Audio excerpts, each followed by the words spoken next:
My life so far. I grew up in a family of 5. I was the middle child.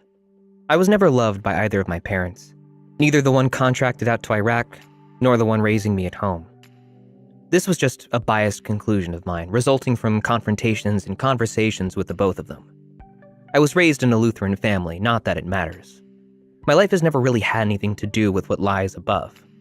My best friend since I remember was raised in a crack house. Also not that it matters, since no outside individual has had that much of an effect on my life. Until then.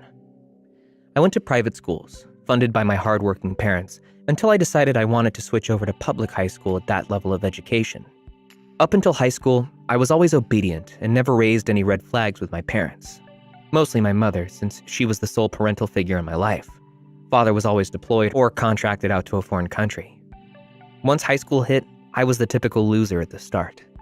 Since I didn't know much of the teenager life considering my upbringings in the private schools. I had known nothing aside from Bible banging and the seasonal soccer games. From my fairly tall for my age and quite stocky, my brain led me to joining the football team, where I learned many valuable lessons of teen puberty, which are in no need to be mentioned. I went on to find a liking to running the distance races, 1 and 2 mile, in track and field that year of high school, where I then decided that next year I would join the cross-country team instead of the football team. I found to like my slimmer, handsome body that came with being on the cross-country team and decided to continue the trend by joining the swim team. This trend of handsome body forming led females to me. As females were a fairly new discovery to me, I found it quite interesting. And so, the first and possibly the only love of my life came along. It would be a lie to say that I don't remember every single encounter I ever had with her. She simply astounded me with every confrontation I had. I first saw her in the hallway, very typical of a first love from high school. She was wearing a beautiful white cardigan, blue jeans that were so tight to complement her oh-so-beautiful tight bottom, her hair straightened to the lower part of her back, and to top it off, the white trash sneakers indicating her trailer park livelihood. For whatever reason, I couldn't pass up my first sight of this beauty. My first passerby action on her went simply like this. "What is your name?" Followed by the answer of April. And she continued on her journey to whatever class she was scheduled for. My heart damn near exploded asking that question, never being so nervous for anything up to that point in my life. As every classical high school love novel goes, I pursued my interest in her, being as beautiful as I thought she was. I didn't say a word to April for months to follow. I only passed her in the hallway, nervously thinking of what I should say. One day came where I decided to ask her to attend a school play with me, and by God, it somehow worked. April said, "Yes, I will attend the school play with you." It was something lame like Robin Hood. I had no intentions of giving the play my attention. I had all eyes, 2 of them, on her. April and I, mostly April, had a splendid time at the play. So much that she decided to join the high school actor and actress group, whatever it was named. Regardless, April and I soon became that ordinary boyfriend-girlfriend you see at school every day, kissing at the locker, walking one another to class. April and I had many memorable events that I would love to share, but I don't have the patience to share.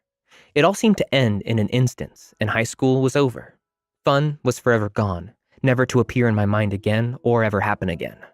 As soon as high school was over, I proposed to April. She said yes. We had a white trash wedding at the courthouse with only our best friends in attendance. Soon thereafter, parting ways to go to separate colleges. In a few explainable events, my parents were soon both led to suicide. I then found never to be the answer. With my somewhat financial stability gone, I turned to joining the military. I joined, went to the military's basic training, and was then sent off to Germany without leave. Upon my arrival in Germany, I instantly called my lovely wife to tell her of my oh-so-wonderful experiences in basic training and others up to my arrival in Germany. She sounded so effing heartbroken while talking to me. As I had previously told her that it didn't matter where I went, I wanted her to finish out her degree prior to reuniting with me. Soon enough came, as the summer season does. She and my only sibling were to come and visit me where I was stationed. They were to come on a plane June 3rd and stay until the 24th of the same month. Early on the morning of June 3rd, my wife April and my sister Denise were on the way to the airport. A drunk driver crossed over the median, killing both my only living family and my beloved wife. Here I am, on the second Christmas, without a family to belong, finally bringing my story to the public.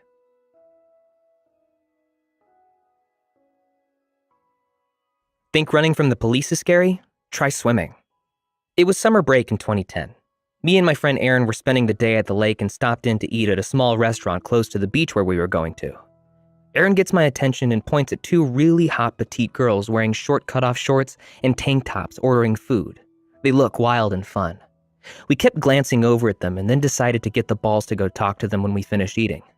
We asked if it was cool to sit next to them and they said, "Go right ahead." Everything we say, they laugh at, and they seem interested in us. I mostly locked eyes with the brunette, Brianna. She was shy and was giving me the "I want you" look, while the blonde, Chelsea, was more into Aaron.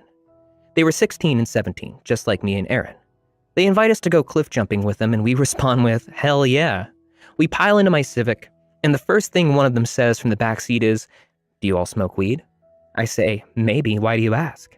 "Because your car smells like a pot factory, dude. Do you have any?" I tell them I have one joint and a roach.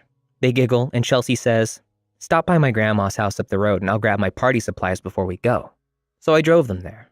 A few minutes later, they come out with a big beach bag wearing the same outfit but with their shorts unbuttoned, exposing their bikini bottoms and having their hair fixed more. "Gosh darn," says Aaron to me. We agreed we were in for a fun time, and I slipped 3 condoms from my glove compartment to my right shoe.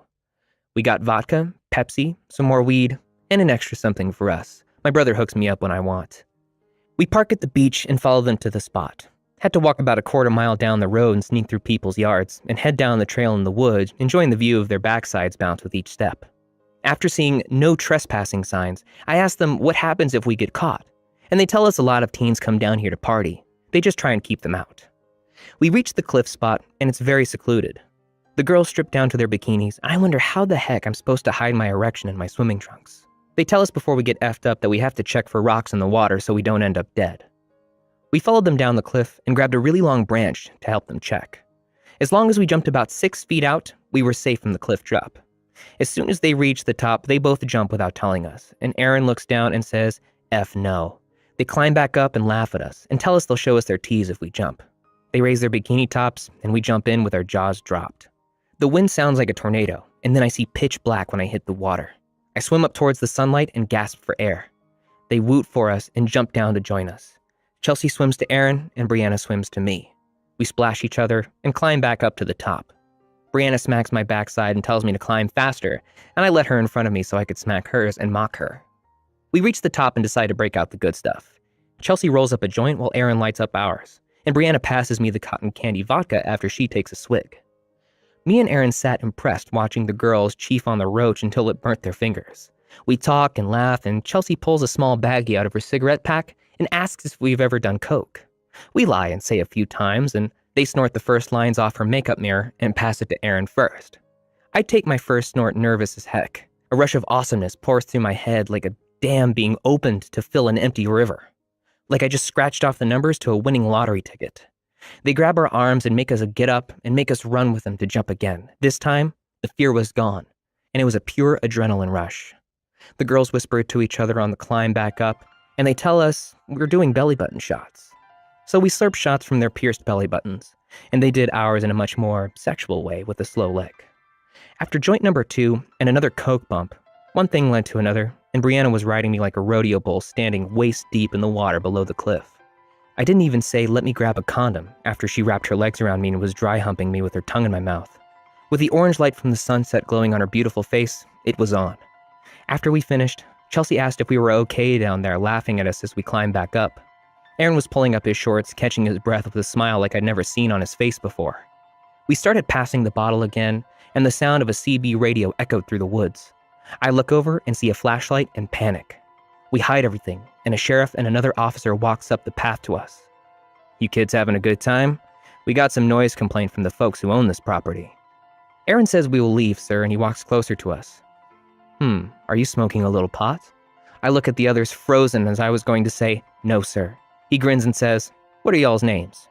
Chelsea asks if we're in trouble, and he tells us that we're trespassing on private property and asks to check her bag.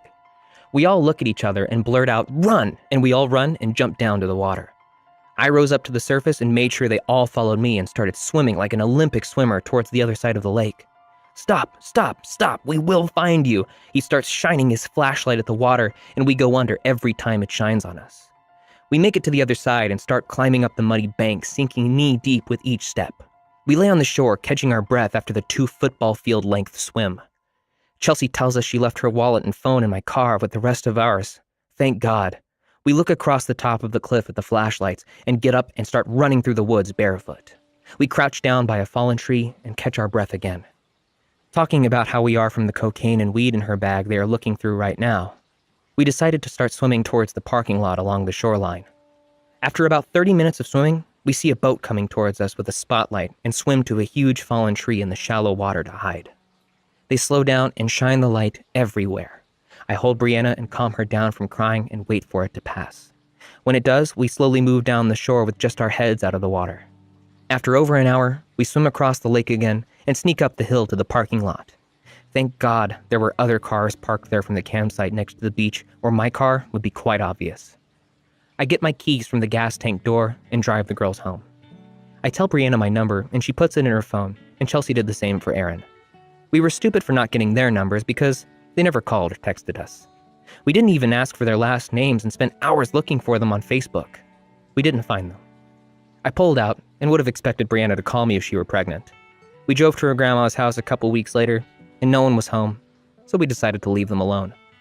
To this day, me and Aaron have laughs about that night when our wives aren't around.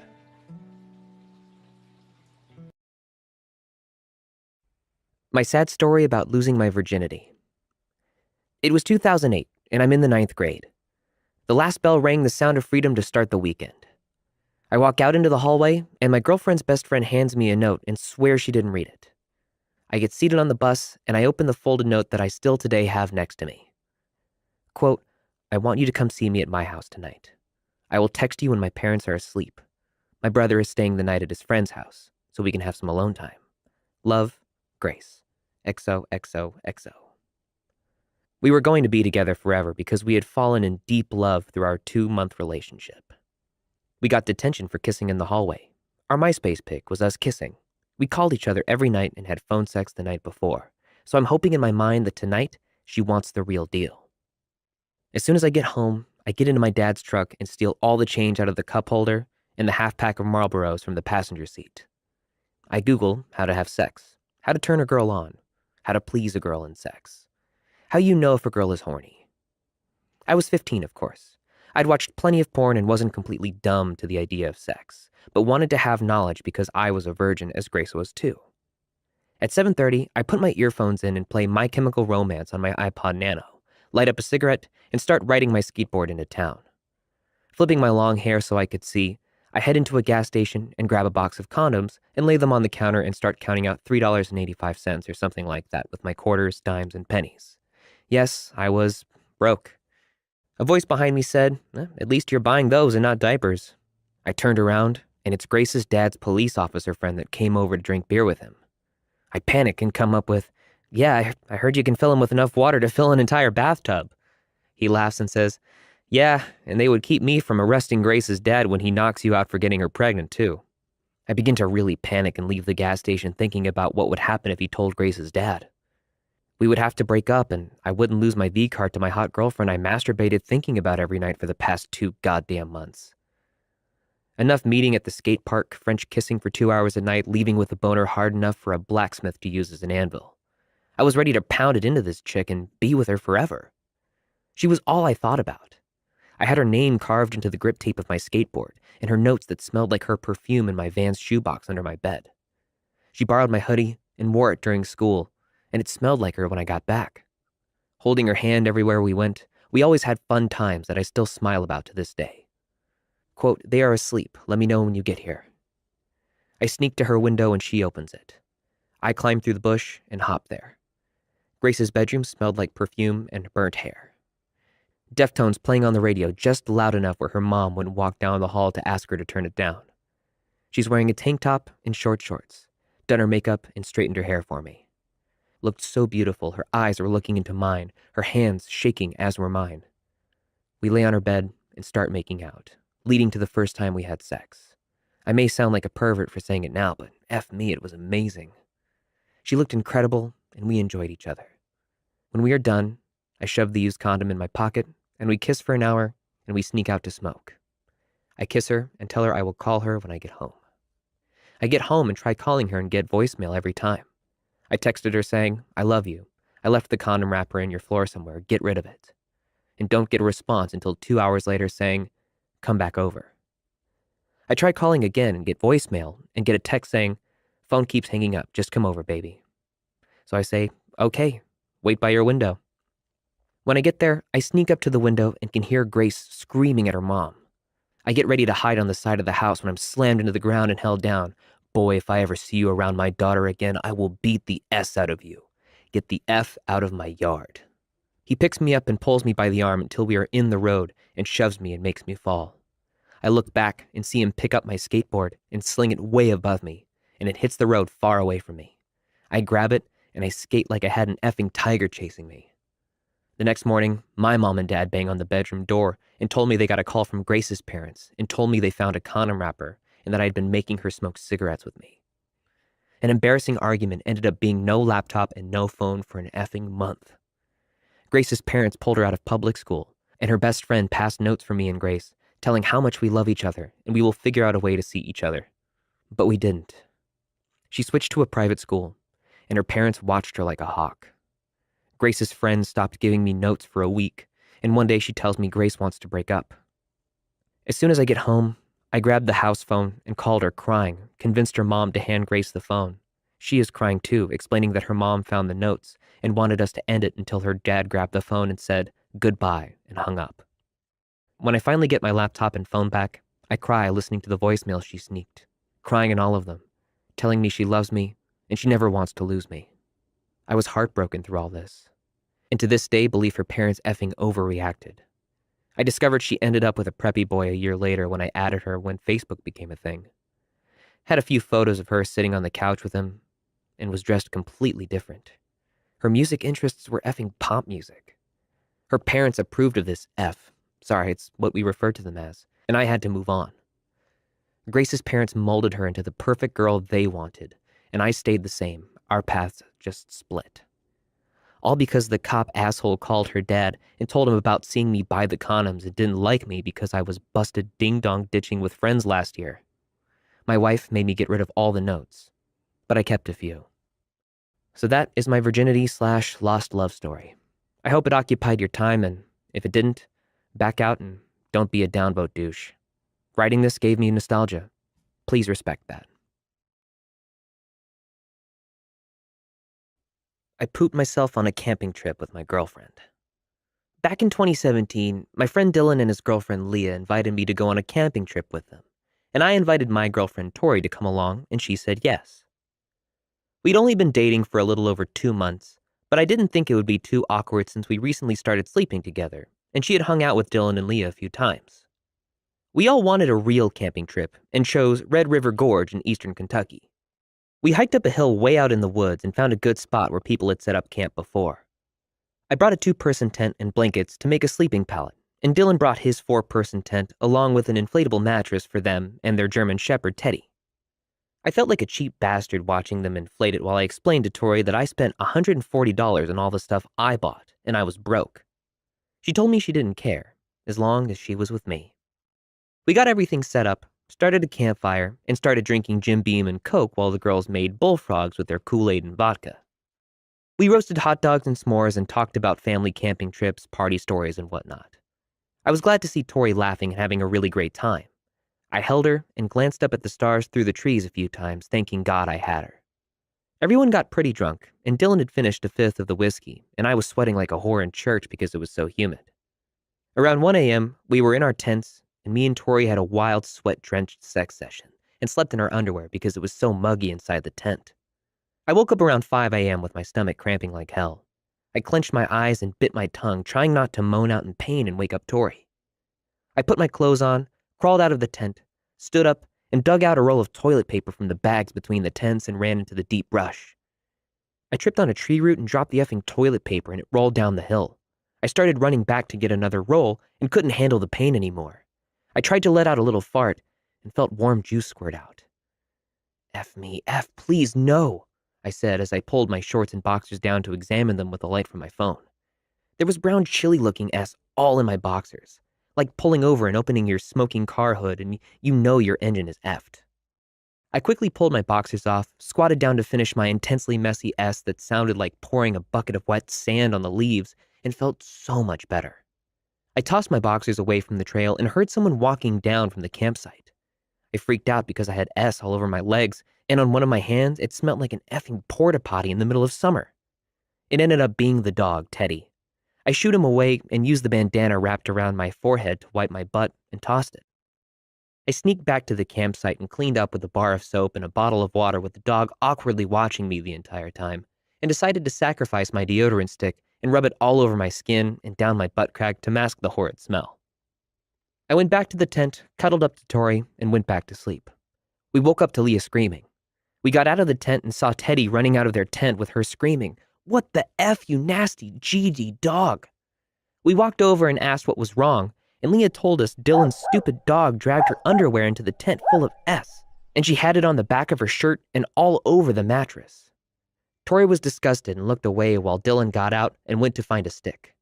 I was panicking, hoping Tori wouldn't see my American Eagle boxers, and told her, "That's so sick, I don't want to see them," and hoped she would follow me back to the tent. But she didn't. She ignored me and stood there while Dylan held the baby blue boxers on the end of the stick, dripping drops of poop on the ground, holding his nose as he put them in a Walmart bag. I stood there and saw Tori looking at my waist out of the corner of my eye with a fake disgusted shocked look on my face and not one on hers. "Whose effing underwear is it?" Leah asked, looking at me and Dylan. We both denied it was ours, and I suggested it was someone who previously camped here. "Yeah, well, it seemed pretty effing fresh to me. I'm a CNA, trust me, I know." Tori was completely quiet while the two fought about the dog always being into something, and Leah threatening to leave Dylan if he didn't get rid of Teddy.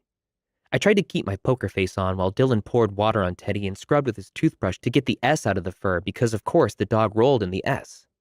There was no way in heck I was going to admit that I S'd myself. I had a feeling Tori knew it was mine because even though it was dark, I'm sure she saw my boxers when my shorts sagged. Leah would effing kill me if I said it was mine after having to throw away her shirt and go through all of that. We ate breakfast, packed up, stopped to fill up on gas, and started driving back home. Tori was very quiet and funny acting towards me. She randomly says, "I would be pretty mad if I woke up to the smell of those underwear. But I would understand that someone got sick," and stared at me. I took a deep breath and admitted I got sick, and did not ever think of the dog getting to them when I threw them in the woods. She asked me why I didn't own up to it, and I told her I was too embarrassed to. We didn't have sex for 2 weeks, and she acted funny around me. A month later, she got really drunk from mixing brandy and gin, S'd all over herself, and puked her guts up in my bathroom and was too drunk to clean herself up. She was laying on the floor crying, so I picked her up, put her in the bathtub, and cleaned the S and puke from the toilet and floor, then bathed her like a real boyfriend would do. She told me she understood why I was too embarrassed to own up to my SE boxers. I was asked to a threesome, and I declined. I was 16 years old and was a swimming instructor at the local outdoor pool during the summer. My job basically was to teach little kids ages 6 to 10 how to float. It was a job where I had to do very little for getting some good cash, so like any teenager looking to make a quick buck, I jumped on it. I had a clock-in time of 3:45 p.m. to 6:15 p.m. Fairly bad time to be swimming in my opinion, because summers in India are brutal. But anyway, in those 2.5 hours, me and another instructor had 2 classes of about 30 kids each. The pool had an adjoining deck where the parents could stand and watch their kids flap around in the water. In the second class, we had 2 kids who were pretty good swimmers, and I always wondered why they were in my class from the start of the summer. To clarify, the local pool place had 2 pools, a small one where kids who were starting out had to practice paddling and floating, and a full-size pool where the kids who were a little older and knew how to swim would practice. I, being a first-time instructor, was allocated the small pool for obvious reasons. Anyways, the kid who knew how to swim would be shifted to the big pool by their parents with the recommendation of instructors from my pool later in the summer. When I talked to my partner/other instructor about these kids, he told me that they were the bigger pool last year, but their moms got them shifted to the pool back this summer. Weird moms, I thought, but shrugged it off. For changing rooms, we instructors had a small outhouse kind of building, which barely had a shower and a loo, but no doors or curtains. The changing rooms also had small ventilators through which if someone wanted to, could see the person showering. Pretty sucky, but it was, after all, a small pool place. After 2 classes, both the instructors were off the clock and the next set of instructors would come in for the last 2 classes of the day. Every day when I'd be stepping off the pool, I would talk to the kids' parents about the class and how their kids did, how they could improve, etc. I would make it a point to talk to every parent who wanted to have a word before going to the showers, so that they could be on their way and I could take a shower in peace without making anybody wait for me. The mom of those 2 kids, however, were not interested in that. They would make it a point to wait every day for me to finish, come out of the showers, and then talk to me about anything except their kids. They gave their kids smartphones so that they wouldn't interrupt. It started getting weirder by the day, and I made it a point to keep recommending them to shift their kids to the bigger pool just so that they would get off my back. I couldn't just complain to my supervisor because it wasn't anything extreme, just a little weird.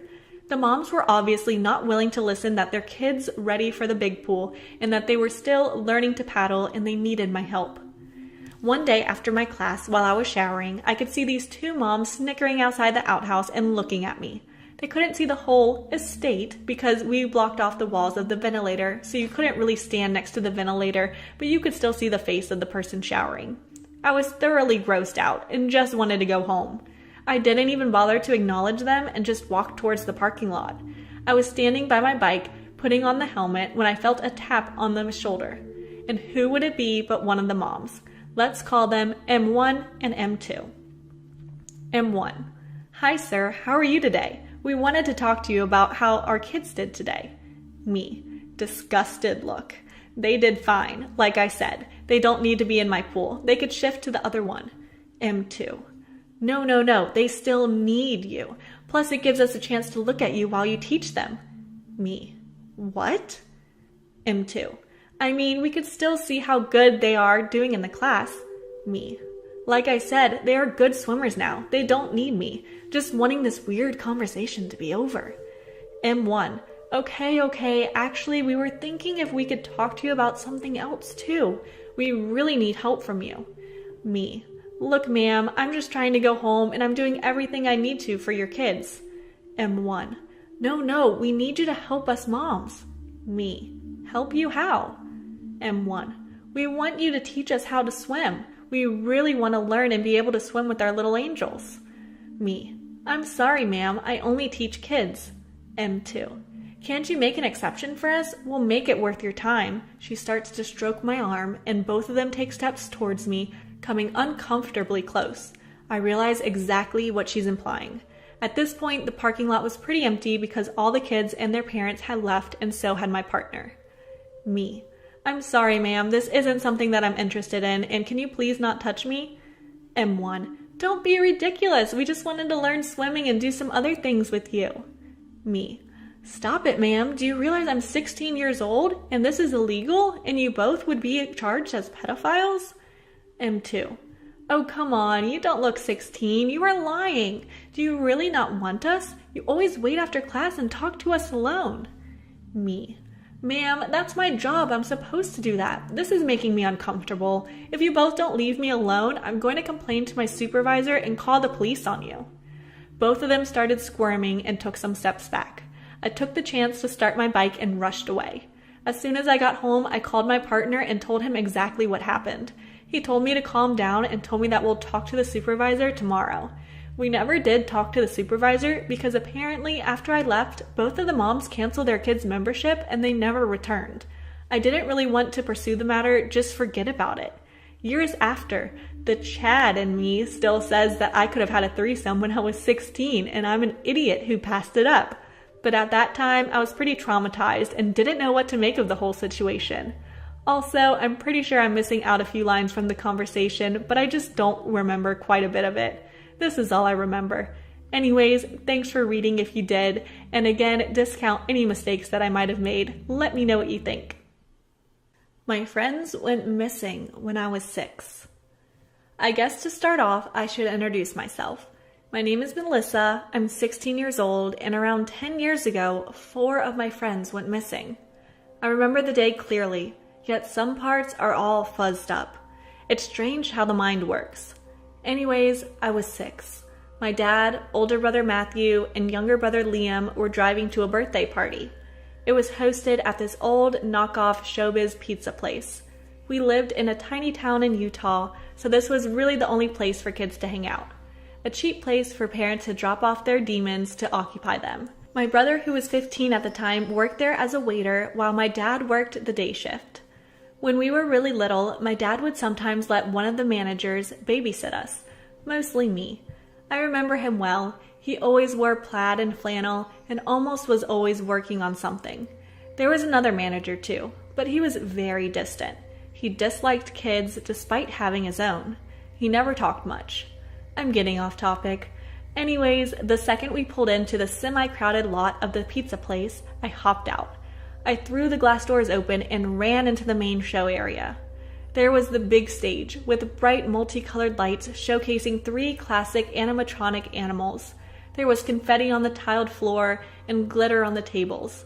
I was very quick to find my friend, the birthday boy. He had russet ginger hair and brown eyes. He was 2 years older than me, turning 9 that day. I don't remember his name as my brain repressed this day so much. Mostly him.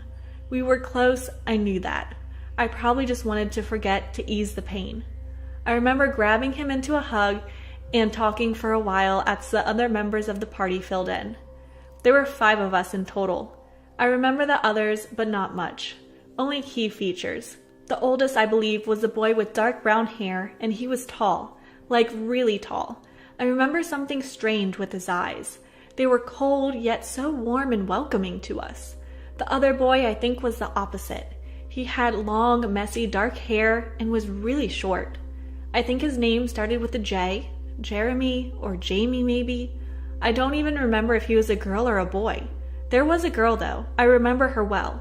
She has honey blonde hair and I think green or blue eyes. She was hyper and sweet. I think she called me Melly Bear. I do know she had a puppy, a little yellow lab named Fetch. Strange name, I'm aware. Those were all of them. The 5 of us, great friends. The day was a blur. Talking, eating pizza, playing, watching shows, playing those crappy arcade games, kid stuff. But the shit hit the fan pretty soon. A rabbit costume, I think. It had to be a costume. It moved too fluidly, too human. It scared me. It was yellow with fluffy golden fur and green eyes. It had a purple bow tie and matching buttons. It was terrifying. It said that there was a tradition for birthday parties here, that the Golden Bunny would take the kids to a special birthday room and give them gifts in a private performance. He said he would take us one at a time. The ginger hair boy went first, then the tall one, then the short one, and then her, the honey-haired girl. As he led her out, I swear I could hear him whisper, "Fetch isn't dead, dear. He's with the others. I'll show you him." Minutes passed. After a while, I grew impatient and went to go investigate. I saw the rabbit come out of a room, moving swiftly to the parts and services room near the stage. I walked up to the door, which he had closed, and knocked gently. I heard nothing. Gripping the handle, I twisted it and pushed it inwards, or so I tried. The door was jammed tight. I pushed as hard as my little 6-year-old body could, and finally the door gave way. I caught myself on the slippery tile, the door nearly shutting behind me. Thankfully, there was a bit of light, letting me see a little. The floor was slick with something dark and warm. I didn't realize it right away. I didn't see the huddled mounds. I didn't see the blood on my hands and the blood splattered in the wall. I only saw him. He was lying simply against the wall, hugging his fox plush close to his blood-stained red shirt. I remember crawling over and shaking him, trying to get a response. I remember the next bit fully. I'll write it as I remember. "Hello? Are you awake? Melissa?" "Yes, you idiot. Why are you asleep?" "Mel, you shouldn't be here." He had reached to gently touch my face, blood dripping from his mouth. I only then saw the red, the wound on his stomach. "You're bleeding. Hold on, I could get help." "No, you can't." "But..." "No, Melissa, I'm a goner." He paused to cough some. He weakly lifted the old fox plush to my shaking hands. "Take care of him, will ya?" "You..." "Shh, it's okay. Find him for me. for us, all right? He was slipping out of consciousness. Please, hang on. He went limp. I wanted to scream. I couldn't. I couldn't do anything but get up and run as fast as I could. I locked myself in the restroom for a few hours. I washed the blood from my clothes and hands, though it stained a little. I stumbled back into the room afterwards. I'm not sure why. The light illuminated the room fully. There was blood splattered on the floor. Streaks indicated something being dragged. Signs of a struggle were present. I screamed. The police came soon after, but they couldn't find a thing. No bodies, no weapons, no fingerprints. I cried all day. I didn't answer questions. I clung to my brothers. Before we left, I took his hoodie. I still have it in my closet to this day. I remember seeing his mom before we left. I ran to her and hugged her so tight and sobbed harder than I thought possible. It was strange how I felt better clinging to her rather than my own mother. I told her what happened, about the rabbit leading them away. I questioned my dad about a rabbit suit, but he didn't know a thing. There was no birthday party thrown for kids there. There was no private performance for birthday kids. All of it was a lie. I've been putting it off for years, doing minimal research on who this killer could be, but now I feel as if I should dig deeper. I'll go look for clues and keep you guys updated. Wish me luck. I see a boy whenever somebody dies. I was 5 when I first met him. I could still remember it. We were driving to the grocery store in a big van. My dad at the wheel and my mom arguing with my older brother over an M-rated video game he wanted to buy. The commotion started to make my little sister cry. I sat in the back seat all by myself, trying to ignore it all as I played on my Game Boy, but it was too noisy and hot to focus on it. Finally, I gave up and decided to lie down on the seat, taking a nap before we got to the store. I don't know how long I was out, but when I woke up, I was really hot. Sweat was dripping down my scalp and my mouth felt like sandpaper. Sitting up, I rubbed my head and tried to remember where I was, only to realize that the car was parked near the grocery store entrance. My family, no doubt caught up in their arguments, must have forgotten about me. I wasn't alone in the car though. I realized as I noticed there was a strange figure sitting at the passenger seat, looking forward at the car parked in front of us with their hands behind their head. "Who are you?" I asked bluntly, and I could see I'd taken them by surprise. The figure jumped up from their seat and turned their head around to look at me. I could see that it was a boy with pale skin and silver hair that reminded me of the characters in my brother's games. To my surprise, he smiled when he saw me. "Hey there, little guy," he greeted as if he were one of my relatives before he crawled forward into the middle seats. "I didn't think you'd wake up." I backed away as he came closer, which made him laugh as he sat backward in the chair, staring down at me. "Come on, there's no need for that. I swear I won't touch you." Being a 5-year-old, I wasn't equipped to handle a situation like this, and so I resorted to stating the obvious. "This isn't your car," I said. "That's true," he replied as his smile seemed to grow wider. "Don't worry, kid. I won't be here too long. I'm just waiting." "Waiting for what?" I asked back, but in reply he just winked at me before lying back down on the seats. It was then that I noticed the smell around him, ashy and stale, like a dying fire. Not wanting to say anything else to the stranger, I moved to the edge of the seat and stared to the store's entrance, waiting for my family to come back. After some time passed, I saw my mom walk out toward the van alone in a hurry. It seemed she had finally noticed I was missing. "Hey," I said to the stranger, "you need to leave, my mom's coming."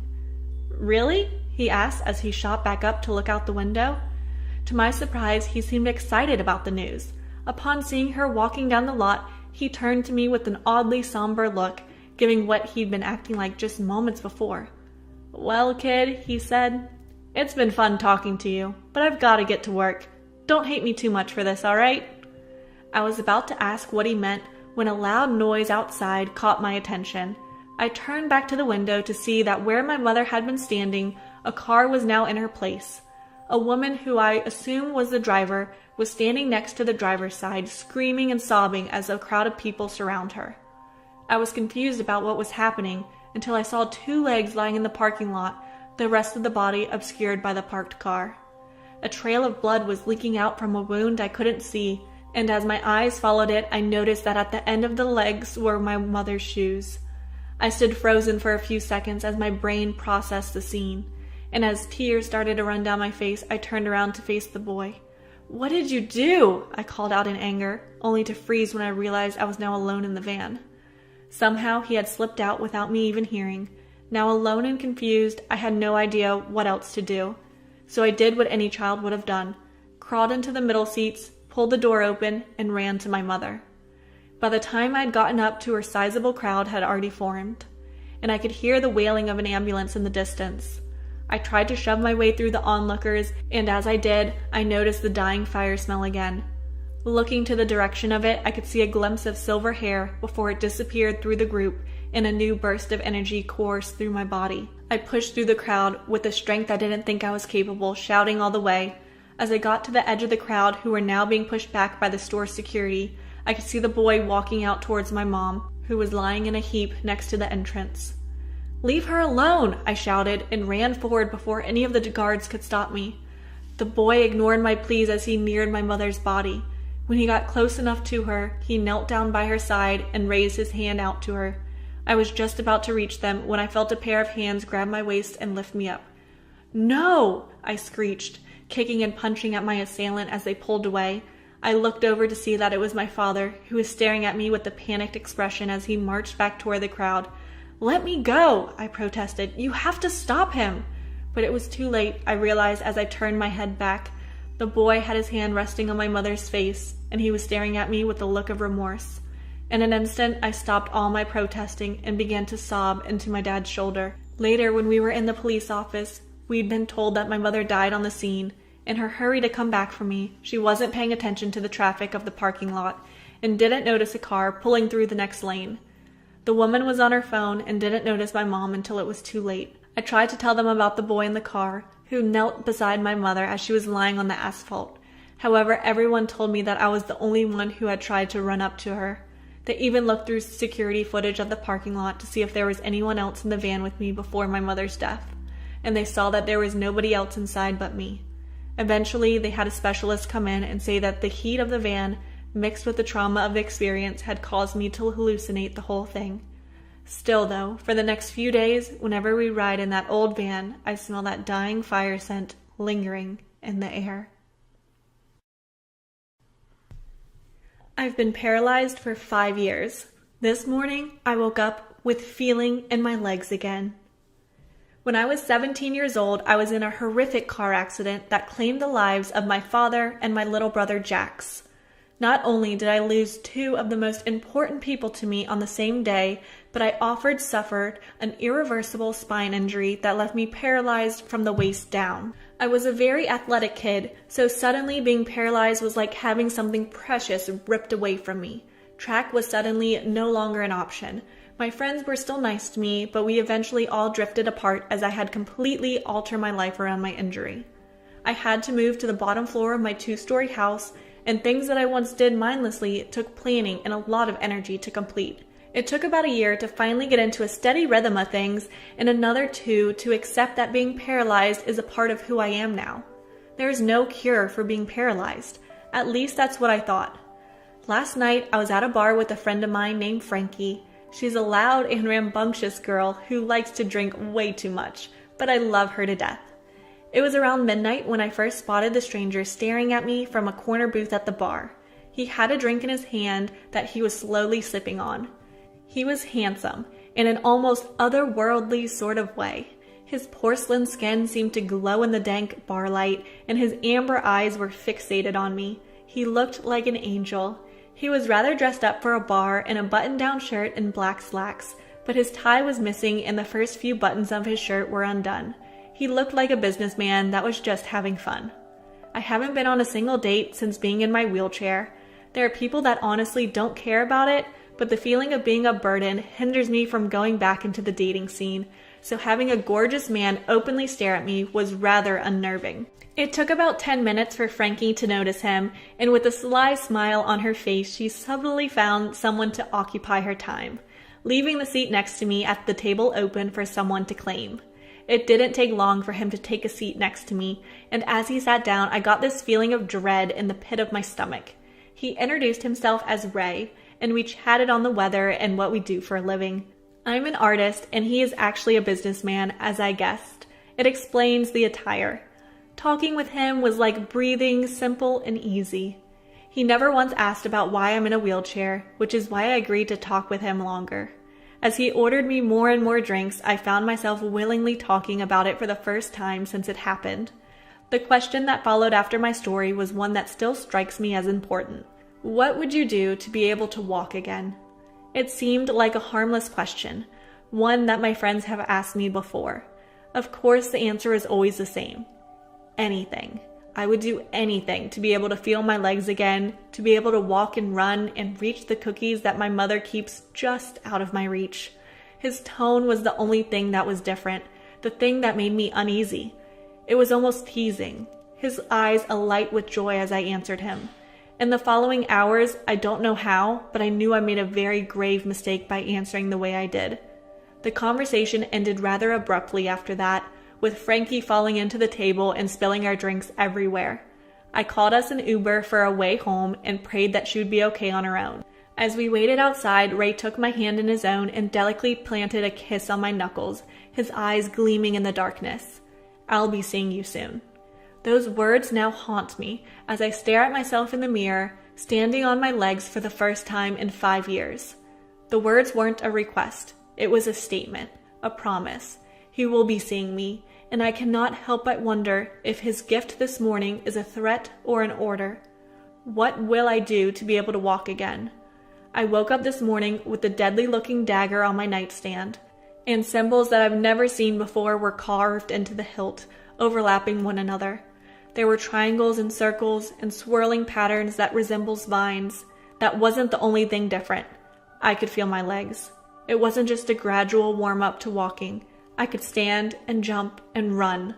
I'm not sure what I got myself into, but something tells me Ray is not just a normal person.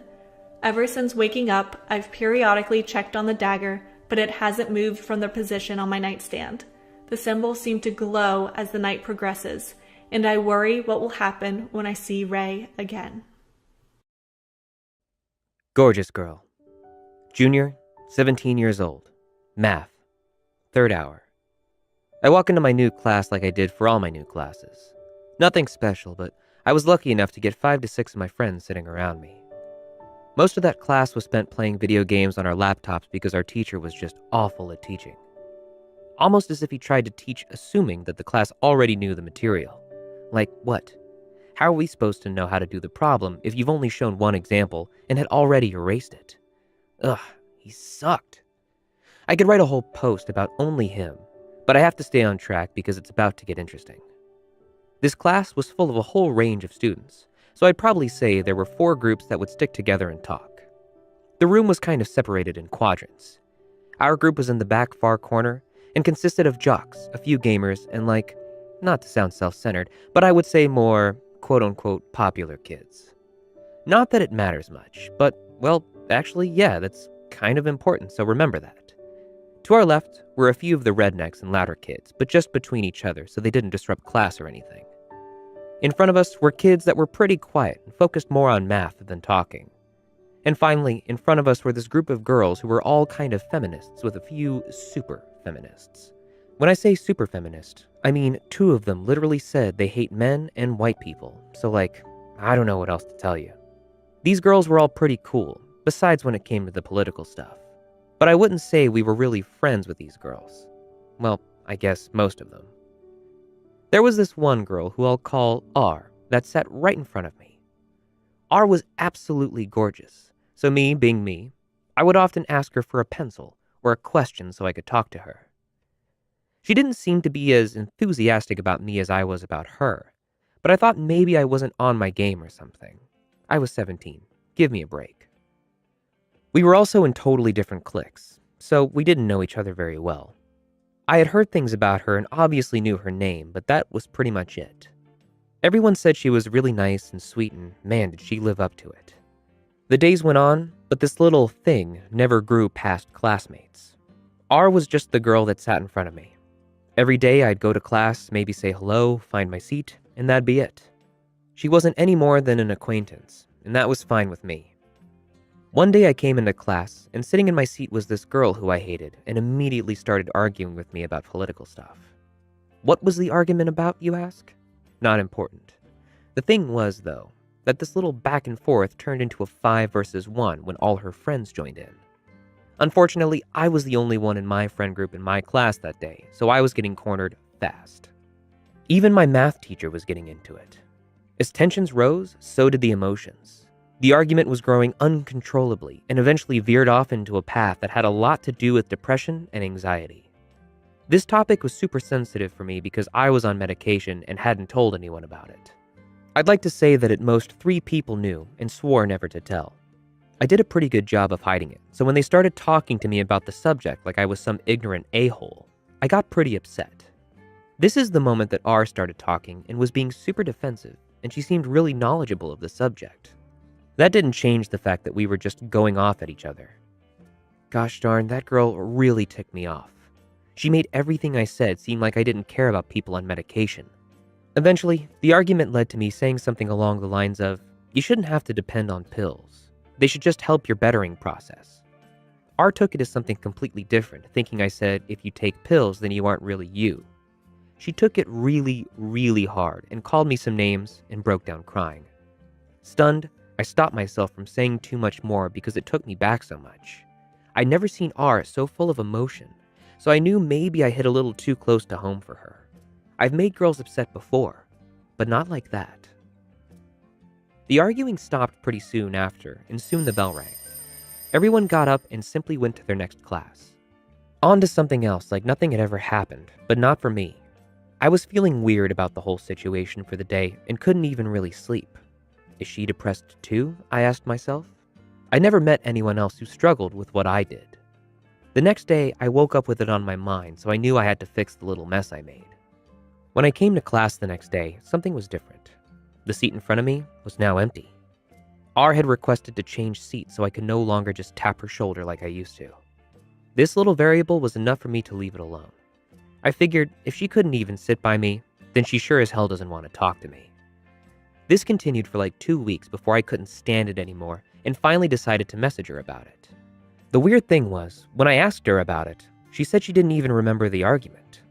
I'm not the brightest, but I know you don't just forget a moment with a heightened emotion like that. I wanted to press, but instead, I told her to forget about it. Things weren't ever the same with us, and we were left instead with this awkward, hate-filled aura that floated around us when we were around each other. I figured that was all it was ever going to be. Or so I thought. Fast forward to the start of senior year, the very first day. I was pretty excited and ready for all my new classes. Each class was filled with more and more of my friends all the way up to my last class, foods/nutrition. It was 2 hours long.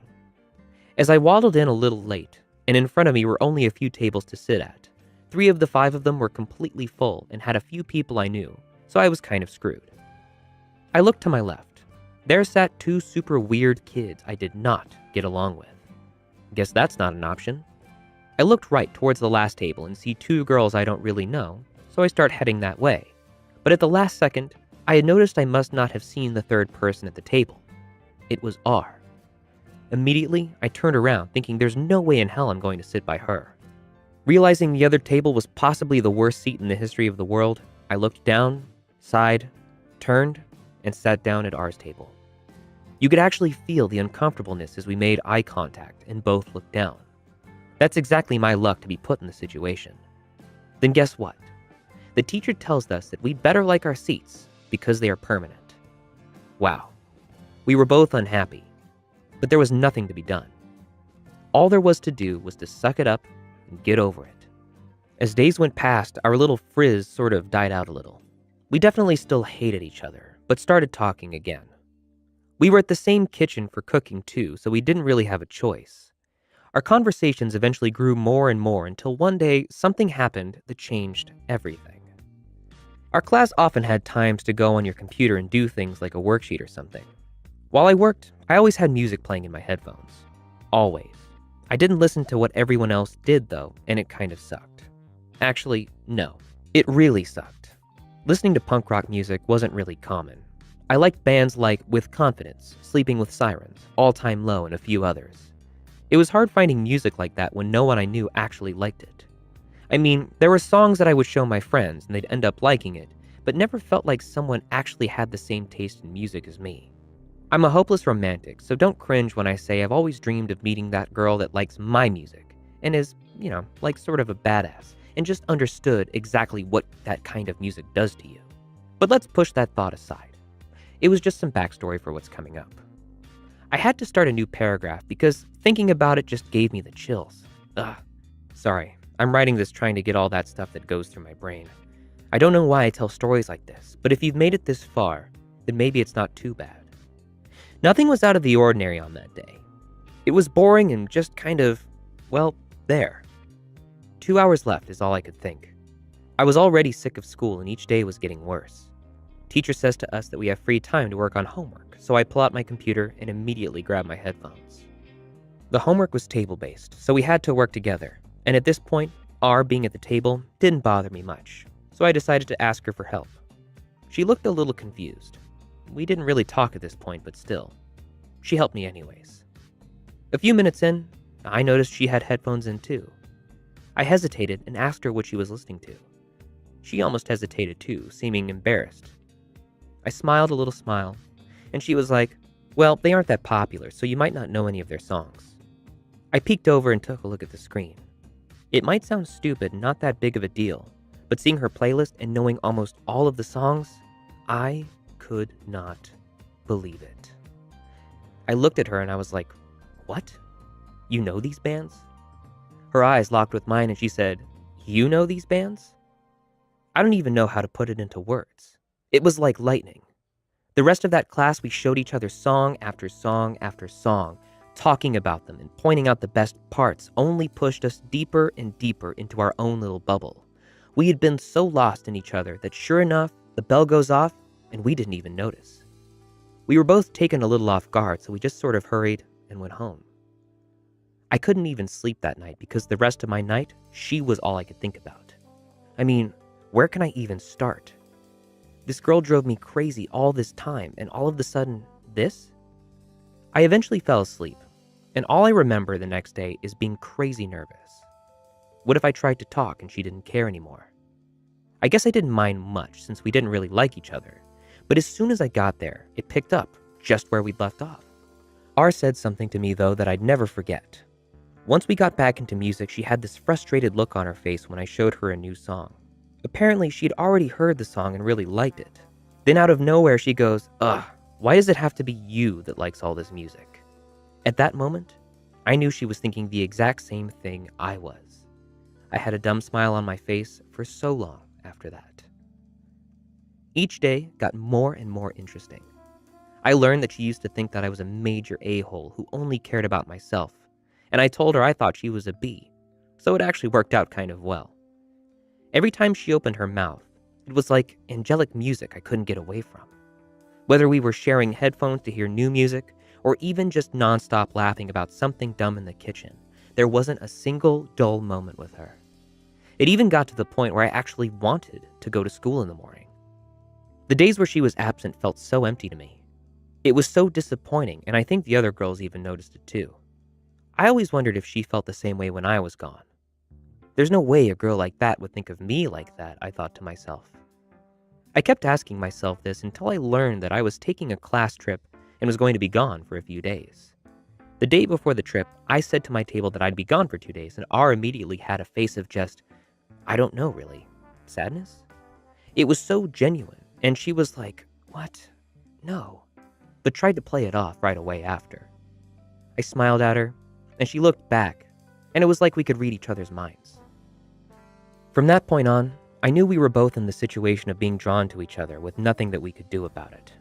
I never officially said it, but I had the biggest crush on this girl, and I think she had one on me too. There was only one thing that was keeping us apart, something that was way more than enough for either of us to act on. She had a boyfriend. She started dating him in the summer, and they were pretty in love. This guy had been her first everything, so I knew it wasn't some random schlub. Honestly, the guy was kind of a D to her. He'd come to class, pull her shirt up if her cleavage was showing, and just sort of talk down to her. You could see it in her eyes when he hurt her, and it was hard to watch sometimes. I wanted to try to comfort her, but I knew it was pointless. I think he caught on to me and her talking and would stand in between us, even halfway through our conversation, so we'd have to stop. I tried to say as much as I could to her before he'd come to her at the end of class. He was usually the end to our fun every day, but I didn't mind. Even talking with her for a minute made my day. Remember how I said R was really sweet? Well, she was, but she had a side to her I never knew about. Our teacher sometimes played favorites and would let some kids on their phones and others not.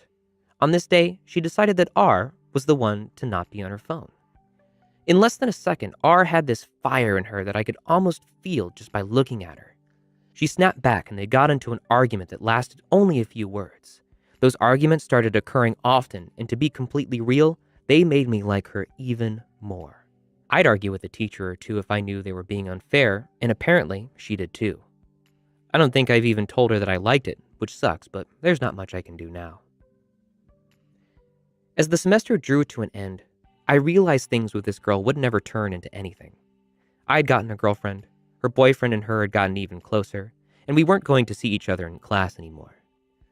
The days that we had were incredible, but at the same time so depressing because we both knew that it was going to end. I don't know how we both knew, but somehow we did. As we said our goodbyes, I'd always hoped maybe it wasn't our last goodbye, that maybe once, just once, we'd be able to talk again. I haven't talked to her since, and it's been about 3 years. Although we didn't talk, I never lost hope. I saw her at a party about a year after, but we didn't talk to each other. I looked up to see if she was looking at me a few times, but she never was, so I didn't think to approach her. As a hopeless romantic, I thought to myself, maybe it was like one of those movie scenes where I look up, and as I look away, she looks, and we never get to have the connection I was dying for. That R wants just as bad as me to look. I wish I knew the answer to that, but I don't know if I ever will. I still listen to the songs she showed me and wonder if she listens to mine. I'm left sitting here with this empty feeling, and I don't know what to do with it. I guess that's why I went to Reddit to let go of my thoughts and quit bottling everything up. So yeah, that's basically my story. A guy and a girl who hated each other that never thought they'd end up being friends. I know it doesn't have a happy ending, but not every story is a fairy tale. Maybe one day, but not today. I wish today. She made my heart melt in a way I'll never forget. And that's enough for me. Hopeless. The alarm rang. 6:30 a.m. He turned it off and looked up at the ceiling. Am I living or surviving, he thought. After all, working 12 hours a day and going to college on the remaining time is not much of a life. I managed to get up after some time. He checked the time on his phone. 6:53. He's going to be late again. His boss will complain about him. This is a bad day after all, maybe the worst of the year, he talks to himself as he gets ready to leave without any emotion. He manages to get out of the house eventually. His house is 4 minutes from the bus stop. Time is around 7:20. He's not running because the bus goes around 7:28 at that stop. Just when I'm getting to the street, the bus goes by. It's too far to make it running. It's hopeless anyway. He's starting to think he's going to get busted. He's starting to think about it. He starts thinking about why he does this, why he cares. He works at a crappy job that barely pays the bills anyway. His boss is the devil in person. The company buys the workers for $3 an hour and sells them for $15 an hour. He knows it. His position has access to such reports.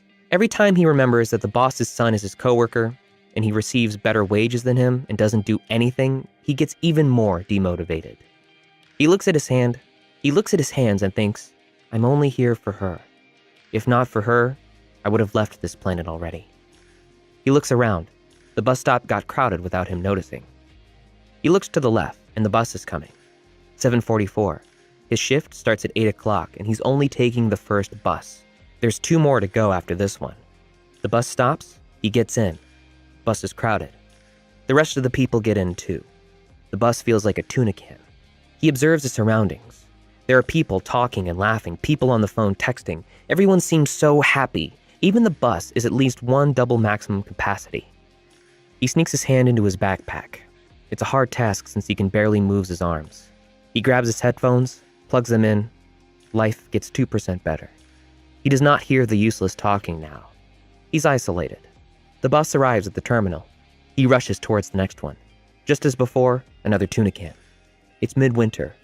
He left home with 2 coats. However, the amount of people produces extreme amounts of human heat. He's sweating already. He takes off the coats as he walks onto the bus. It's 8:03 already, and he's far from work. He's gotten to a point where he doesn't care anymore. Today is a bad day after all, just like yesterday. Time goes by. The bus leaves the terminal at 8:10. He is 10 minutes late already. The bus leaves only to stop a couple of meters ahead. Traffic. Intense traffic. It's peak hour. The city's grown insanely in population in the last 10 years. No roads were planned. Average speed is 20 kilometers an hour. His bus needs to cross the city to get to the other terminal. He feels like a gasoline doll. The bus starts and stops every 50 meters. His body waves left and right. This goes for about 30 minutes when he finally makes it to the other terminal. 8:40 now. He goes to where the last bus stops, looks at the board for the bus schedule. Last one left 8:35. Next one is 9:15 a.m. He's not mad, not sad. He does not feel anything at all. He feels empty, with zero motivation and will. He sits and waits, watching people go by. There he is, an empty human being watching other empty human beings rushing towards their work just as he is. Maybe I shouldn't complain that much, is the thought that revolves around his mind. He just snaps out of his thoughts, gets a piece of paper and a pen, and then starts drawing the terminal structure. He starts with the pillars, big black metal bars, then proceeds to the ceiling, metal bars installed in some kind of web shape. There are iron bars everywhere.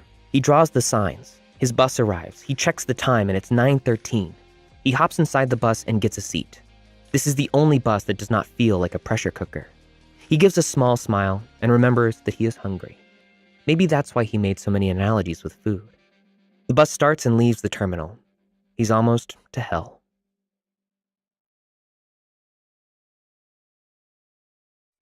How I meet again. So I don't really know how to title this. Let me just begin.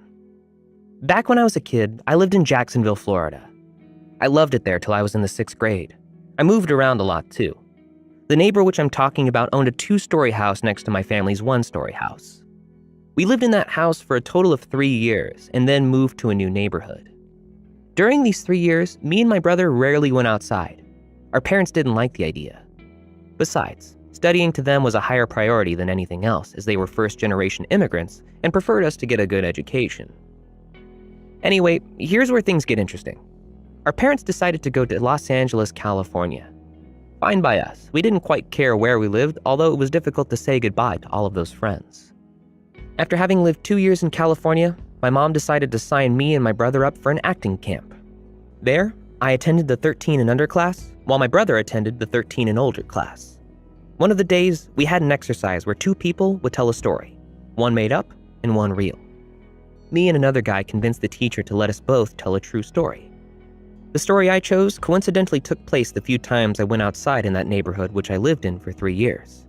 In the story, I, for some reason, named both the city and state I lived in as well as the neighborhood. One of the girls who was in my class had around 10 people, asked me after the fact came out that both stories were true. Firstly, she asked where I lived in that neighborhood. I told her right before the speed bump. Then she asked if my family grew things in our backyard, to which I replied that was true too.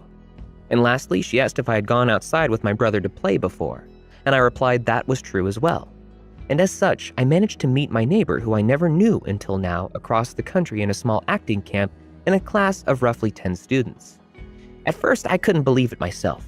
Maybe I'd forgotten the actual name of the neighborhood and simply agreed with her because it sounded familiar. But everything she described was accurate.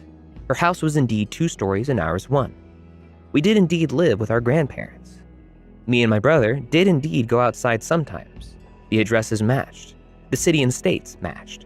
Of course, I was pretty dumbfounded with such a coincidence. What are the odds that 2 kids' parents decide to move across the country to, albeit a popular city, to roughly the same region in the city and sign their children up the same year to the same small acting camp? And what are the odds that I tell that story out of the many which I could have told? And the odds that I listed the city and state where I lived? Oh, and the girl pretty blatantly tried to flirt with me during that class. Didn't particularly like her, but she definitely had a crush on me. Quite touchy, if you know what I mean. This is just some extra info at this point. When we did some games, she liked clinging to me or talking with me every chance she got. I was actually turning 13 very soon during that camp, and as such was far more mature than the 10 or 11-year-olds in that class. I still remember one girl sitting in my lap against my protests because she wanted to win a game. Boy, did I feel flustered then. Well, it's always cool to reflect on the past. Get that type of immaturity going again. Just thinking about it makes me think about luck and how awkward I was back then.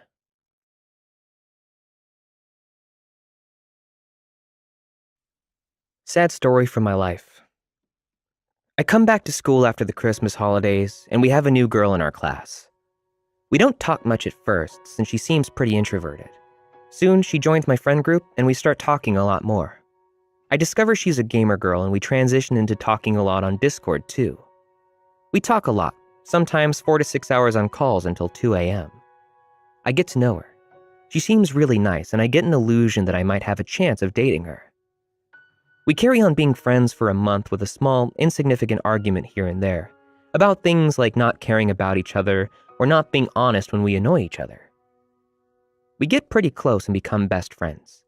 She tells me things about her never having a crush, which is understandable since she's young and gets on better with boys than girls. Anyway, we kind of start arguing more frequently for stupid reasons. I admit I was responsible for about half, but once we get that far, she wants to end the friendship, and I go along. We have a pretty deep discussion ending in us realizing we can't replace each other and realizing we have to let go. She asked things like, "Why do you care for me?" So far, we've only been arguing online and acting normal or avoiding each other in real life. Well, that was about to change. The next morning, she messages me with the idea of, let's not talk over messages and just talk in real life, since everything's okay in real life. I go along since I don't want to lose her as a friend, and that argument was generally stupid. So everything goes normal for the next couple of weeks, and 1 week, it gets serious. It was a normal day at school. I came back home and I felt that things were different. We didn't talk much now because of the arguments. I really didn't enjoy being with her, and I decided to write her some message describing how attached I was, how two-faced she acted, acting normal in real life, but then saying dumb stuff in arguments, how much I didn't want to argue, and that something had to change. Well, it turned out to be a 960-word message. Her response was pathetic. Furthermore, I found out she was annoyed by me expressing my emotions. For time's sake, I can summarize her response. Okay, don't suppress your emotions. I didn't expect this. I expected some kind of understanding. Once again, one morning, we get into some argument. She explains her lack of interest as a lack of human emotion when I tried to understand what is wrong with her, like what I did wrong. I didn't understand why we didn't understand each other. Things were about to escalate.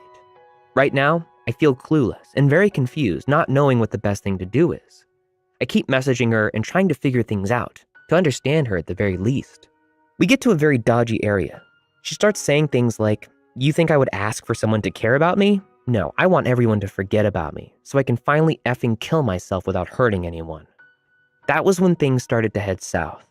I took it as some sort of joke at first. She joked about suicide a lot before, but now I was a bit concerned. Later, she sends the message of, "You want to see my arm? Oh no, you will think it's an attention-seeking thing." I go along. She sends a pic of her arm scratched to near bleeding. As I later found out, it's not the first year of her doing this. Just before, it wasn't as severe. I felt bad like anyone would. The same day after school, I message her that I feel bad. I know it wasn't because of me, but the least I could have done is be there for you and not annoy you with arguments. My feelings didn't matter at that point because she was my best friend for a while and I wanted to help. We message a bit. She's very hostile. I want to help. She doesn't take it. I ask why she says it's none of my business. It was my business. If it wasn't, I wouldn't feel bad. She says, just because I showed you a picture of my arm, you don't have to start pretending you feel bad for me. Introduce SB, suicide buddy, or her now best friend. SB is a 13 to 14-year-old male that attempted suicide last year in the previous grade and is now her best friend. She said things like, because if I died, you wouldn't care. I just need to get my family to stop caring. Then, SB, then I can be free. Is that enough escalation? No? It's about to get much worse. From the previous conversation, I realized she was really suicidal or was trying to fake it. It seemed fake to me at the time because she had no reason to do it. She had friends, she had family. Turns out she had to go to a therapist a couple of years ago for the same reason. I still don't know. Probably those scratches were from a year ago. She tells me she's a very morbid person and there's nothing wrong. I start realizing that I can't help her. I'm clueless about what to do, so me, being the idiot I am, keep messaging her.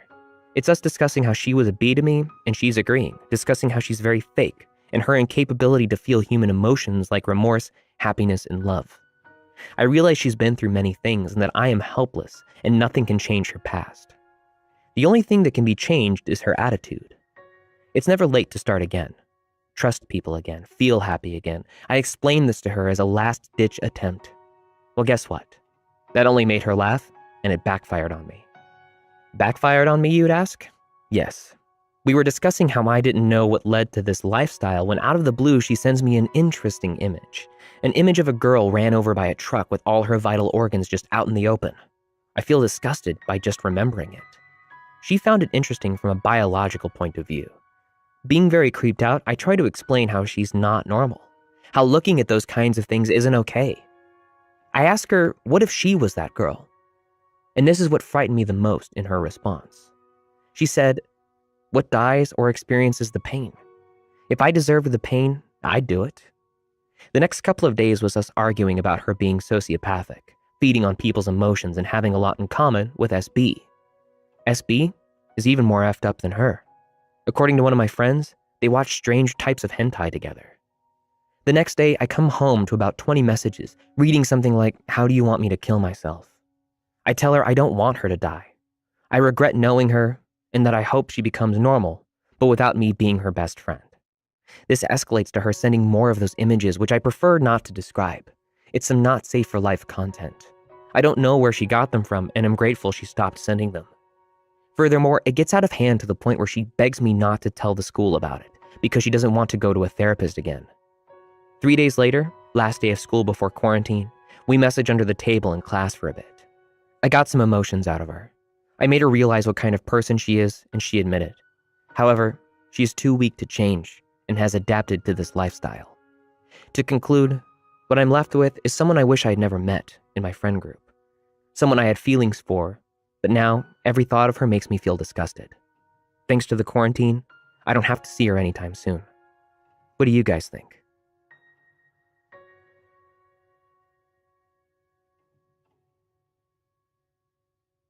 Mom.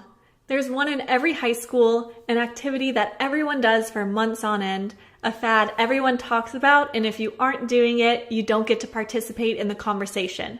I'm not talking about drugs or sex, I'm talking about scaring each other. For months in my high school, all anyone could talk about was the haunted houses they visited over the weekends. Jeff floated up the stairs. You could hear the woman crying out for her children. I called bullshit on all of their stories. Even the ones people clearly thought they experienced, figuring it was faulty wiring or old houses settling. I wasn't too interested in their stupidity, but little did I know I was about to experience things for myself, unwillingly. I'm from a very small town in the upper Midwest. My childhood home was literally in the middle of nowhere. Our closest neighbor was about a mile away. The home I grew up in until I was 14 was a rental.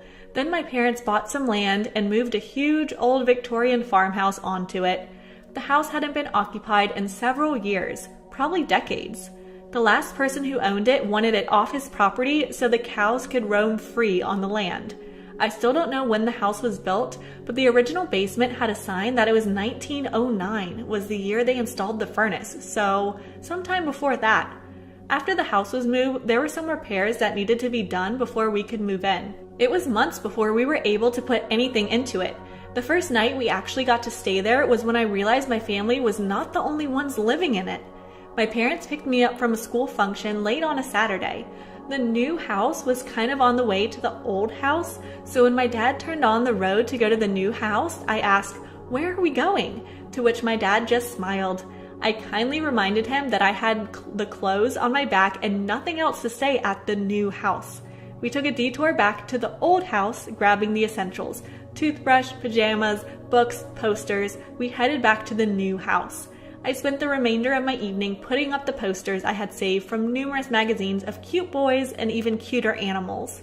I hadn't put them up in the old house, not wanting to rip them down to put in the new house. I listened to music and set up my room for a while before going to bed. Before I go any further, I need to give you a layout of sorts of this house. There are 4 levels: basement, main floor, upstairs, attic. The basement is basically a large living area with the laundry area, no bedrooms down there. The main level is kitchen, dining room, fancy living room, small bathroom. Upper level is 4 bedrooms with the second full bathroom. Attic is a big open space. My parents gave me the option to have my bedroom in the attic or have the master bedroom on the 2nd floor since I would be moving out in a few years. I chose the actual bedroom because I want the closet. The attic never creeped me out. I seriously considered taking it as my room, but I'm a closet girl. What could I say?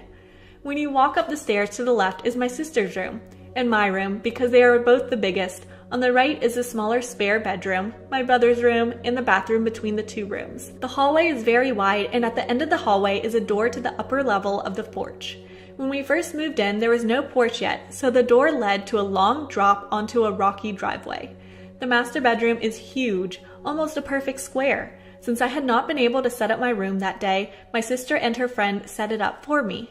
They put my dresser by the door, the desk by the window, and the bed on the opposite side of the room from the door. They did a pretty good job. I just had to personalize it, so I turned on some music and shut my door so anyone trying to sleep wouldn't hear. My brother's room is right across the wide hall from mine. His bed was right next to his bedroom door, and his door was cracked open just a bit. By the time I went to bed, everyone else in the house was sleeping. I was just falling asleep in my new bed at the new house when I woken by a whisper. "Mom, Mom." Like when you're little and you wake up in the middle of the night to find you wet the bed or thrown up all over yourself, so you go get your mom and whisper right next to her ear. That's what I heard. I opened my eyes to see nothing. I had cracked open my bedroom door just a tiny bit to allow the hall light to seep in, just in case I woke up and needed to use the bathroom without having to turn on the lights. My closet door was also open about 3 inches. There was no one there who could have whispered. Confused, I fell back asleep thinking it was probably my brother who woke up and being 7 in the new house for the first time was disoriented about what was going on. I didn't say anything to anyone at first, but after I thought more about it, there was no possible way I could have heard my brother whisper from that far away. I couldn't stop thinking about the strange whisper and who it could have been. Also, I'd like to remind you, I now occupy the master bedroom where my parents of the previous family most likely slept. Finally, I told my mom. To my surprise, she didn't dismiss me or tell me I was hearing things or that the house was probably settling. She paused just a second, most likely trying to decide if I was mature enough to handle what she was about to tell me, and said, "I've heard it too." The Silhouette. If you've watched Mom, great. If you haven't, I highly recommend watching it before this to have a better understanding of the situation. All of the events I'm about to describe all happened. For real. To me and my family. It's okay if you don't believe it. I honestly wouldn't either if I was hearing it. I never believed any of the stories from my friends that had experiences. They all seemed like bullshit. I'm still skeptical when I hear some stories. They seem a little too far-fetched or exaggerated for entertainment. Not mine. These are 100% true accounts of what happened. Now, I don't know how the ghost world works. Maybe they're in another dimension, maybe they could think they're still living, maybe they could see or sense us all the time, or maybe just at certain times. Our ghost wasn't always around, but he sure made his presence known as soon as there was activity in the house. It hadn't been occupied in decades, so maybe this little kid ghost had been alone for so long, and now all of a sudden there are people around again and he's trying so hard to get our attention. It makes me a little sad to think about it. At 14, you're pretty susceptible to everything around you. Friends, family, movies, and TV. As my mom was studying the look on my face, trying to decide if I should know the whole story, I'm sure these thoughts went through her mind. Does she want to scare the shit out of me, or should she just leave it alone and let me figure things out for myself? She chose option A.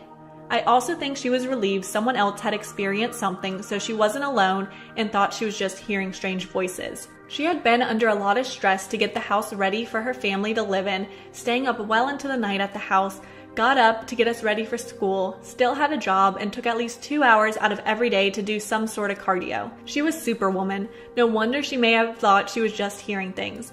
Lack of sleep alone will do that to a person. In the winter, my mom rode her stationary bike in the living room after we all went to school. It was loud and obnoxious, so she had to turn on the TV up to a ridiculous volume to be able to hear it over the bike. This was why she preferred to be at home alone when she rode it, so she didn't disrupt everyone else in the house. This was when my mom heard the whisper, "Mom, Mom." She heard it over the loud bike and the loud TV. She paused everything to listen. Completely alone in the house and knowing she was, it was quite a shock. She didn't hear it again, so she kept riding. This is what she told me after I told her I had heard it. Then she said there was more. Over the winter was when she would go to work on the house. Winter in the Midwest means it's dark by 5 p.m. We're used to it, no biggie. So one night, my mom, exhausted, goes to leave the new house to go home to bed. She's driving away from the house down the driveway when she notices she left the upstairs hall light on. She stops the car to go back in and turn it off when she notices something strange. There's someone in the window up there. It appears to be the silhouette of a small child's head and fingers peeking out through the window in the door, as if the child isn't quite tall enough, so they're standing on their tiptoes, gripping the frame to see what's outside. My mom didn't go back in to turn off the light. That was the first sighting. The second was a couple months before we moved into the new house. My parents met with some friends at a bar. They happened to run into the electrician who worked on the house before we moved into it. He had quite the story for them. If my parents were working on the house, it was open and unlocked. You could get from the basement to the attic, no problem. When my parents weren't there, but crews were working on it, they only had access to the basement. The electrician was making a few changes and checks one evening, making sure all was working properly. He had been in and out of the basement, looking at lights and whatnot. He was outside making sure the yard light was going to come on once it got dark enough, and happened to look up at the house and see the silhouette of a child in an upstairs bedroom.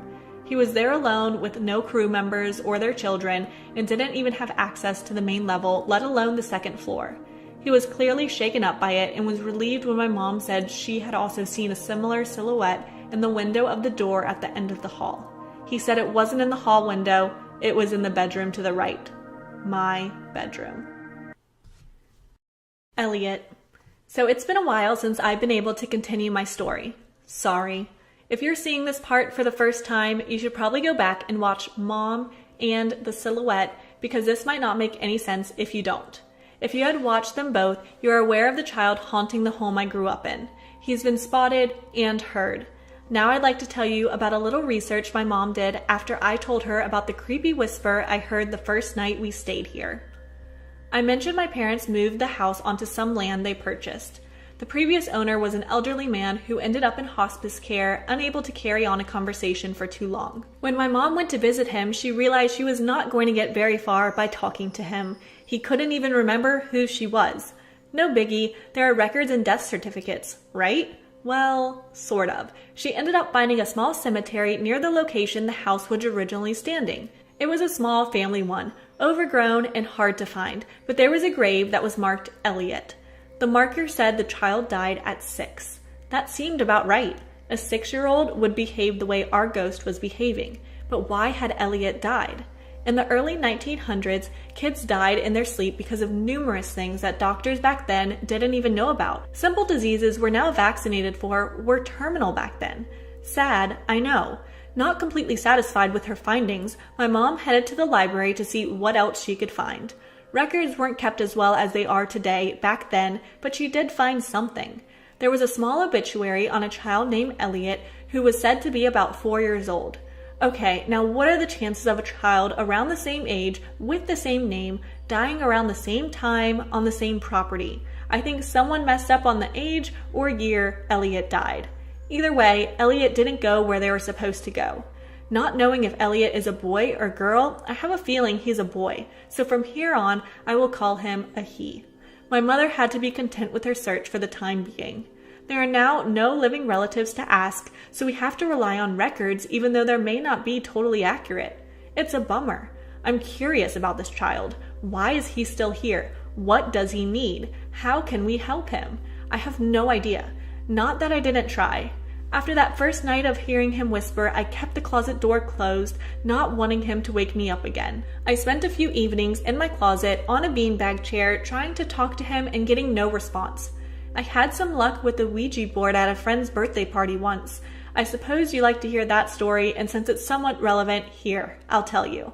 My best friend from childhood had lost her grandmother to a heart attack very suddenly when we were in 4th grade. As a 4th grader, those things aren't understood fully like they are when you're older. It really hit her a few years later when she finally realized what had happened, and she got super bummed she hadn't been able to say goodbye. That's when one of us suggested a spirit board. What's the worst that could happen? In our case, her grandma can visit us, and that's exactly what happened. Throughout the night, I had been constantly pulling my hair behind my ear when my grown-out bangs got in my face. Typical 13-year-old, but I wasn't able to push them out of my face since my fingers were glued to the planchette where we were summoning the spirit. I was looking down at the board waiting for words to be spelled out when my hair was gently scooped out of my face and placed behind my ear, much like a grandmother would do for her granddaughter. After what seemed like several minutes, I looked at my friend who was crying. We all immediately took our fingers off the board to console her. Admittedly, a little freaked out, my friend said she was able to say goodbye to her grandma because she had appeared in the corner and smiled at her. She was the only one who saw her, but I told her she had put my hair back behind my ear for me. She had been a wonderful lady, and it wouldn't have been out of the ordinary for her to do that for me. That was before my encounter with Elliot. If my only other spiritual experience had been a less pleasant one, I may have been more apprehensive about the whisper. And since that had been a successful one, I decided to have some friends over and try it myself. We got nothing. Not even a glimmer. Maybe it's because he wasn't related to any of us, or he was just hiding or shy. We will never know. I didn't hear him again while I lived there. That doesn't mean he didn't announce his presence. But that's another story for another day. Keep creepin', peeps. How losing my mother saved my life. My mother died a little over 2 years ago on October 31st of 2016. It was sudden and sort of unexpected. But then when does one look at death as expected? I digress. Apologies, reader, I tend to ramble. Kudos to you if you get to the end, and it's a bit of a long, painful story, but I feel it's important as well as therapeutic to tell. I moved away from my family, my mom especially, since she and I were the closest, about 3 years ago. My mom was of course sad to see me go, but knew it was best for my family. So I moved, and unbeknownst to me, my mother neglected her own health to care for my asshole male DNA donor and my autistic but amazingly intelligent younger brother. So she got sick. Really sick. Like rushed to the hospital and into the ICU kind of sick.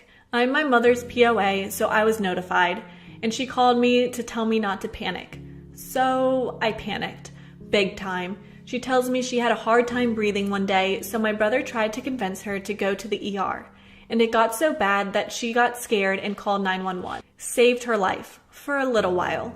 Turns out my mother had a severe case of pneumonia. She smoked. I had suspected for years she had COPD, and she knew but wouldn't tell me. So okay, pneumonia. I work in the medical field. I know it's serious but treatable, and she's obviously doing okay if she's calling me, right? Except at the end, she drops the bombshell. They found cancer on her chest CT. My mother had cancer. That was the first time in the next few weeks my world would shift on its axis.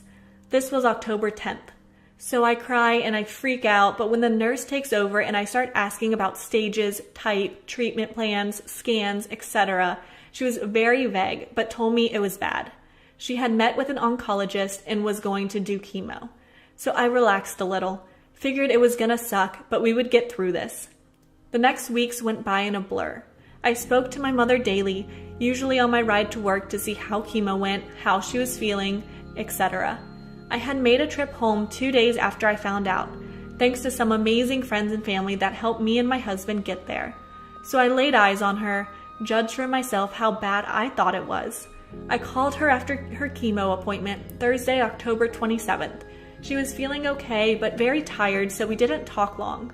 I could recall exactly where I was on my drive and what song on Pandora I paused to talk to her. Her last words to me were "bless you for ringing."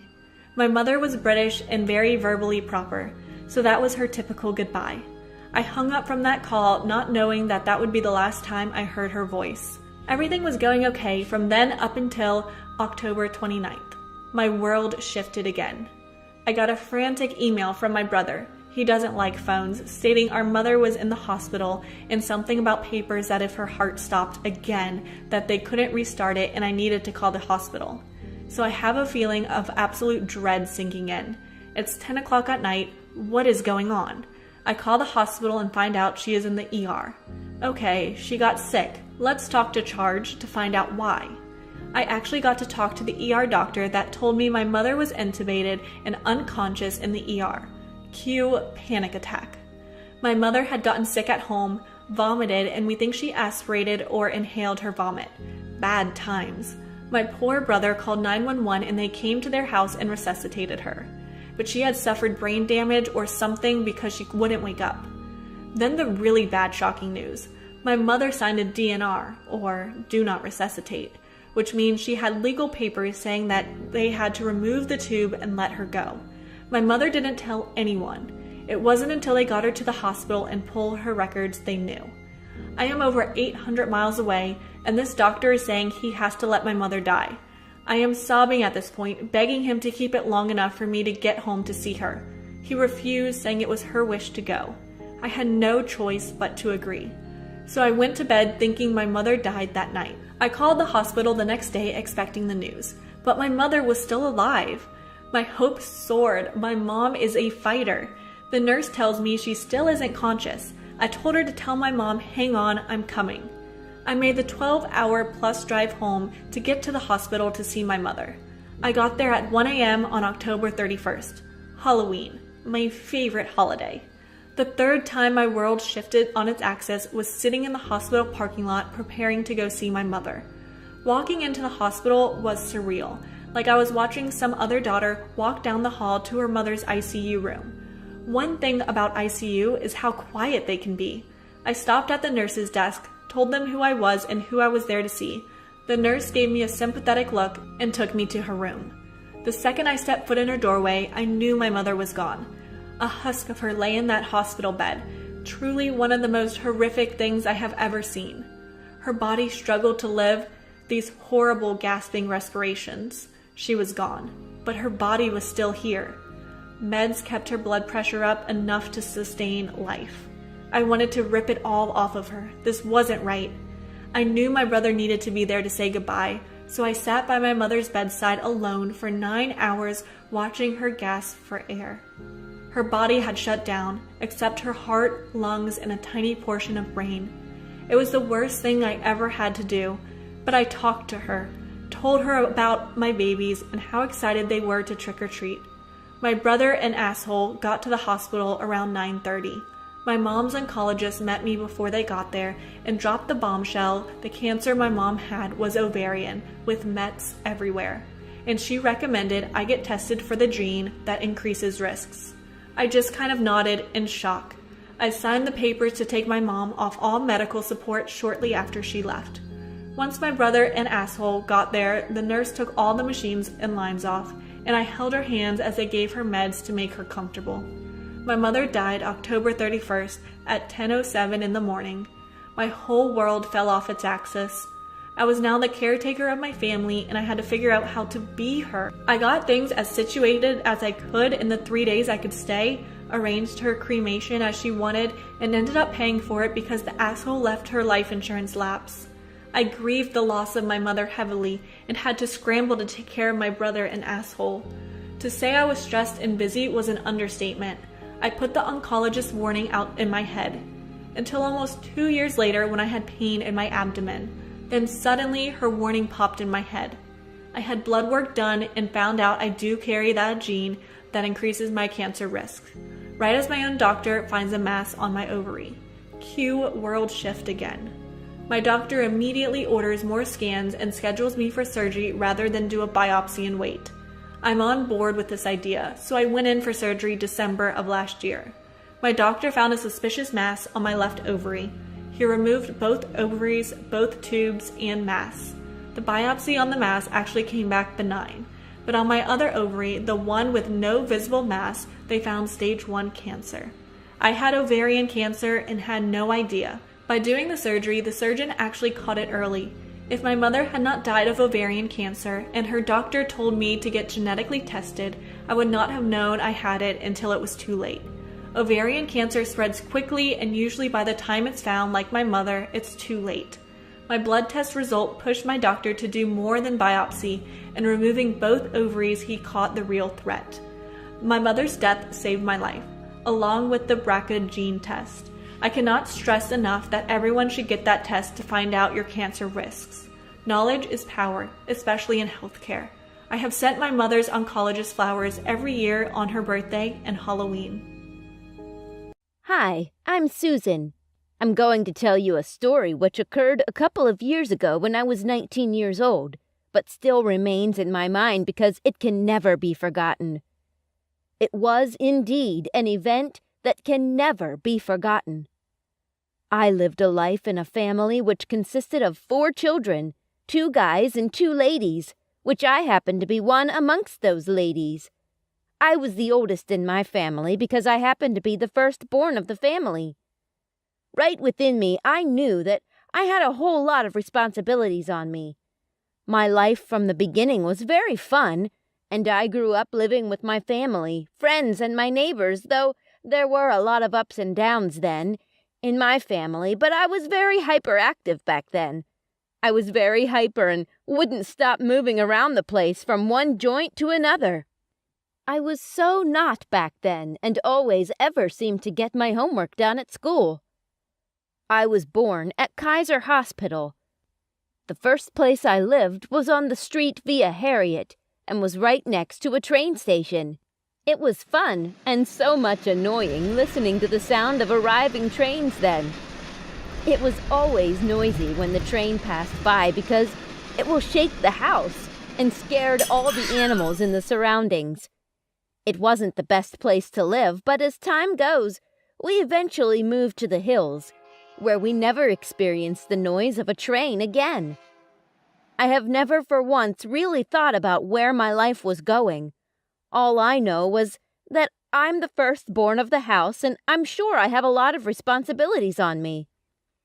I always believed life took me where I wanted to go. I never thought that I was the one who took myself where I wanted to go. After we moved to our new apartment on the hills, my parents decided to change the school I attended because it would be too stressful going to my former school from my current location. Immediately I entered the high school, my mentality about life changed. This is why I chose to go to college when I was asked which school I would love to go. I believe that college will give me the keys to unlock the doors of life. This way, I can choose for myself where I go, instead of someone choosing for me. I have chosen to go to the local community college to get used to the college experience. It was on a Monday morning, my first day in my new school. My mom woke me up so early so as to get prepared and not be late for school. I got to school before the assembly started immediately. When the assembly bell was rang, I followed the direction, which a lot of people followed, so as to get to the assembly ground. It's all amazing and awesome. It's all totally different from the way it was held in my previous school. I was really happy and excited. After I got to class, the teaching and the students were all amazing. During the break hour, some female friends came to meet, asking of my name and trying to make friends with me. Now the day is over. We all need to go home. I followed the school bus home so as to get home on time to gist my parent how my day went in my new school. Only for me to get home and discover that my parents are fighting each other again, as usual. I just went into my room quietly and kept to myself all day. College life can be an exciting time, but at the same time, it can be so challenging. I know this is what I want to do with my life. I want to be a positive influence in the lives of children. I want to be able to stand up and show the children that it's okay to be yourself and stand up for what you believe in. I am a well-rounded student. For 2 years, I was actively involved in a girls' organization. This experience taught me many things. We were actively involved in community service activities, for which I received the Silver Award, the second highest award in the organization. I was so happy when that award was given to me, reason being that all what I planned for my life is getting achieved, one after the other, and also I'm making my parents proud. I learned about the value of friendship and patience with others. This organization first introduced me to my future career, which was a great plus to my life. I was also involved for 1.5 years in a student government club on college. In this club, I learned many life lessons, one of which was the value of hard work. I was one of the few people that organized the junior-senior prom of 2000. My responsibilities included planning coronation, buying and organizing decorations, planning the busing schedule, booking the photographers, fundraising, etc. This taught me about hard work, but the best part of it was going to prom knowing I was one of the only reasons that made it happen. In my family, it was so much normal to see my parents fighting and throwing things at each other. It has always been a painful moment for me and my siblings anytime we see our parents in such scenario. A case once happened back then which was so serious and critical when my father threw a bottle of beer at my mom's head, and she ended up in the hospital. It was indeed a painful experience because we almost lost my mom back then. My father threw a bottle of beer at her just because she refused to change the television station to his own choice. My mom spent more than a month in the hospital because she landed in a coma after the bottle was thrown at her. A series of money was spent on her before she finally came back to life. After that incident, all we thought was that my dad will come back to his senses and stop the way they both fight each other. But no, reverse is the case. The fighting still continued. Many of these events keep happening in my family, and even our neighbors got tired of settling issues between them. And if it wasn't for the school I and my siblings attend, we don't know how we would have survived all this. So it's time for competition in my class, and the teacher decided to share us into 2 groups. So in my class, there were 2 groups. Each group loved their singers and their sport teams, and yes, I was made the leader in my team. We defended with everything, and also we had our stars. For example, we loved Justin Bieber, and the other group was against us for it. We had a lot of fights with other opponents, and especially after school.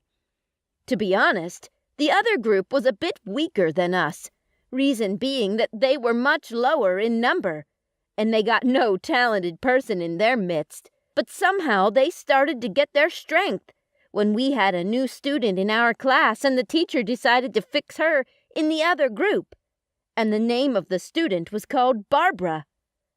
Barbara came from another school for the reasons I don't know, but when she came to our class and she'd been fixed in group 2, she started fighting my teammates every day for no reason.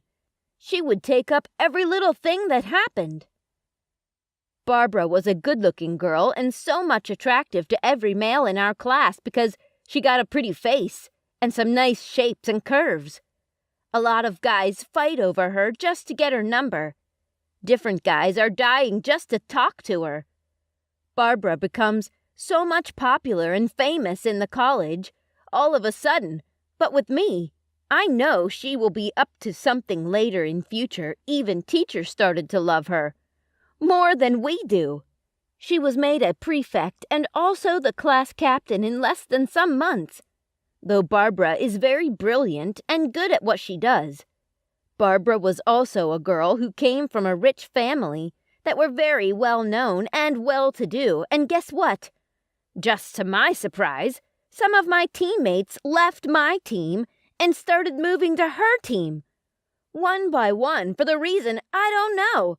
And at the end of the day, I was only left with 3 of my girlfriends and Mason. Mason.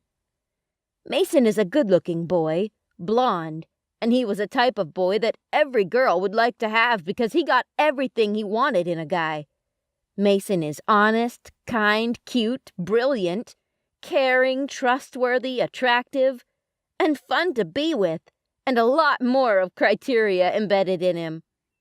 To be honest, I like him a lot, and I'm tripping for him, but I don't want to be forward as a lady because I think he loves me as well. Well, I'll tell you about our love story later. One faithful day, while I was in class, I noticed that Mason was missing in class. I was still trying to look around for him in class, but then I heard some voices calling my name. Susan! Susan! I tried tracing the voice outside the class. I rushed to see what's going on, and what I saw was Barbara talking to Mason in a private area. I was so pissed and jealous at first, but I never knew what they were talking about. So I decided to stay calm. But in all my mind, I knew Barbara was up to something. After class, I ran to meet Mason, to stylishly ask what they were both discussing. But to my surprise, Mason was just beating around the bush. Same thing happened the following day, but this time, when they saw me, they got detached immediately. I asked Mason again, "What's going on?" He said nothing.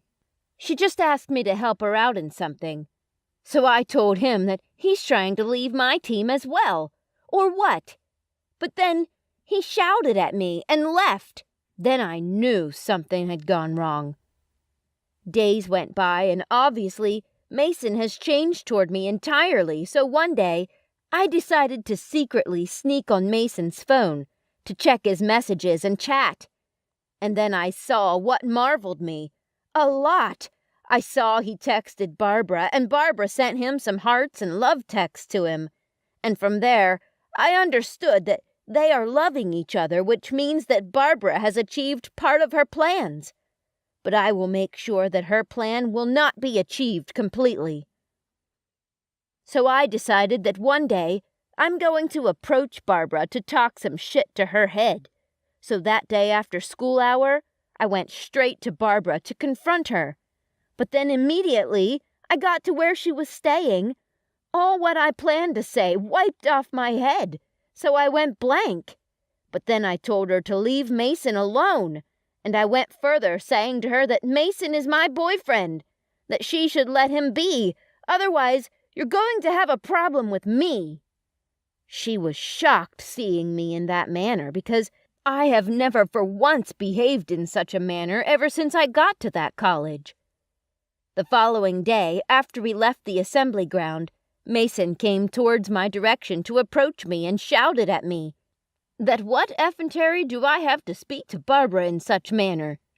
He so much raised his voice at me that few numbers of people looked toward our direction, and I was seriously embarrassed. Throughout my stay in school that day, I was not myself. I did not talk to anyone. I kept to myself, and after the school hour, I went home quietly, without saying a word to anybody. When I got home, I found my parents having issues again and fighting. I never knew when I busted into tears in their presence immediately. My parents stopped the fight and faced my direction. I just went quietly to my room and locked the door. I was so depressed that I was lost in thought all day that I slept off without eating. The issues between my parents and the one going on in my life is so frustrating. Now I've decided to stand on my feet, never to let my family issues or my personal life issues bring me down. Now Barbara has taken all my teammates, and now she is also taking my lovely Mason. I will never let that happen, and it will not happen. So I decided to take some naughty move, but I later ended up messing myself up with it. One day I texted Mason, "Sweetheart, can you please come over to my place so that we can practice our homework together?" But I was surprised with the reply I got back from him. But then I'm sure it was Barbara that took his phone to reply back to me. So Barbara took Mason his phone and replied to me saying, "I'm not your sweetheart. Please don't write to me again. I hate you." immediately after the reply, she took a screenshot of the message I sent to Mason and spread it all the class the following day. When I got to school the following day, I discovered that people were just laughing at me, and then I later noticed that it was because of the message I sent to Mason. So immediately, I went straight to meet Mason and asked him about the message, and he told me that his phone was with Barbara when I sent the message yesterday. So she was the one that spread the screenshot. I was so ashamed of myself for some moment, but then I never let that discourage me at all, because I already got my mind made up. But then I thought of it. Why don't I just go and meet Barbara face to face, and then we can talk it out with our actions? So I decided to go meet her. So this is it. I couldn't stand it anymore. So I just have to tell Barbara that I have a beef. I want to fight. I will wait for you after class. She was surprised hearing me say that, but I just have to take the move. Class is over. Immediately after the class, I went out so fast so as to go and wait for her. I was waiting for her outside. It took her up to an hour before she showed up. I already thought she would not be coming, but then I saw her arriving with all her teammates. I was looking into her eyes until she came close enough, and I pushed her with all my force I got, and she fell backwards and hit her head on the concrete. At first, I was happy that she fell on the ground, but then everyone screamed and ran away because Barbara refused to get up from the floor. Barbara was not coming onto her feet. I was very scared and feeling feverish immediately. I screamed her name, but she refused to stand up. She remained on the ground. Then I saw some teacher coming our way, so I ran away. I rushed home with fear all over me. My brothers asked me what was wrong. All I could say was to lie to them, saying it was a teacher that flogged me in school because I did not do well in my classwork. When my mom noticed I didn't come out for dinner, she came into my room to check on me and asked me what was wrong. I told her nothing happened, but tears were all over my face. I was unable to hold back the tears. She was all around me that night, but I did not say a word to her. She persuaded me to talk, but those words are too heavy for me to say. She left my room without hearing a word from me, but within me, I'm sure she will still know about it. I couldn't sleep all night. I was trying to imagine what could have happened. At a point, I was blaming myself. Why did I make the move of telling her to come and meet outside? Why did I push her? Why did I confront her? Why didn't I just let everything go? Series of questions were just running through my mind all the night. I was unable to close my eyes for just 1 second. Such a thing has never happened to me before. I could not open up for my parents because I never knew what they would say to me or do if I should explain the situation to them. The next day, I didn't go to school. I received a call from Mason, but I did not pick his call up. I was panicked and scared. Then in the afternoon, a teacher called my parents and explained everything that happened to them. They also notified my parents the update about Barbara's condition, that Barbara is in the hospital. She'd been admitted and in a state of coma. Immediately, my parents came to my room. They met me crying, but as a parent, even though they were not happy with the situation, they just have to console me at the moment. So we left for the school immediately. On getting to the principal's office, I was questioned for doing such an act, and a lot more was said to me. I was suspended from coming to school. Now I'm living a life of regret. I was unable to see Mason again, my teammates, my friends, and a lot more. Days after days, since I was not allowed to come to school again, I was in my room doing nothing but praying to God to heal Barbara, because I know a lot of things that is attached to it if she passes away. So one faithful day, after a week, we got the news that Barbara passed away. Oh my God! How come? How did it happen? Did God refuse to answer my prayers? Many of questions were just running through my head. I was weeping and rolling on the floor. Everyone was shocked, but I was even frightened and afraid the more. According to the doctor's report, Barbara had a large tumor on her head, but also said that she had an internal bleeding, which was too much, that she lost a lot of blood. My life ended there, because immediately she landed at the hospital, her parents already filed a case at the station. Now that her death has been announced, I have no other choice than to face the wrath of government. So I was arrested and sent to court. I was sent to juvenile detention for 4 years. Now I ruined my life with anger. I ruined my life with jealousy. Going to school has been stopped. I put my parents in shame. Now Mason has forgotten about the person called Susan. My plan and what I wish to become has been crumbled with my own hand. If and only if I could take back the hand of time, then I would not have allowed this to happen. If and only if this cup can pass over me, then I will be forever grateful. But all this are only mere thoughts which can never come to pass. I spent all the 4 years in regrets and lived alone, and with 100 times of more problems than what I have experienced in school. It was indeed a hell. I never wish anyone to go there, not even my enemies. I cried every day and spent many nights thinking about what I did to Barbara. In my head sometimes came a reason telling me to stop, because Barbara left, but not for my fault. But then, again, deep in me, I knew that I was the person who is guilty of all this. I found 1,000 ways I should react to that situation to stop this from happening.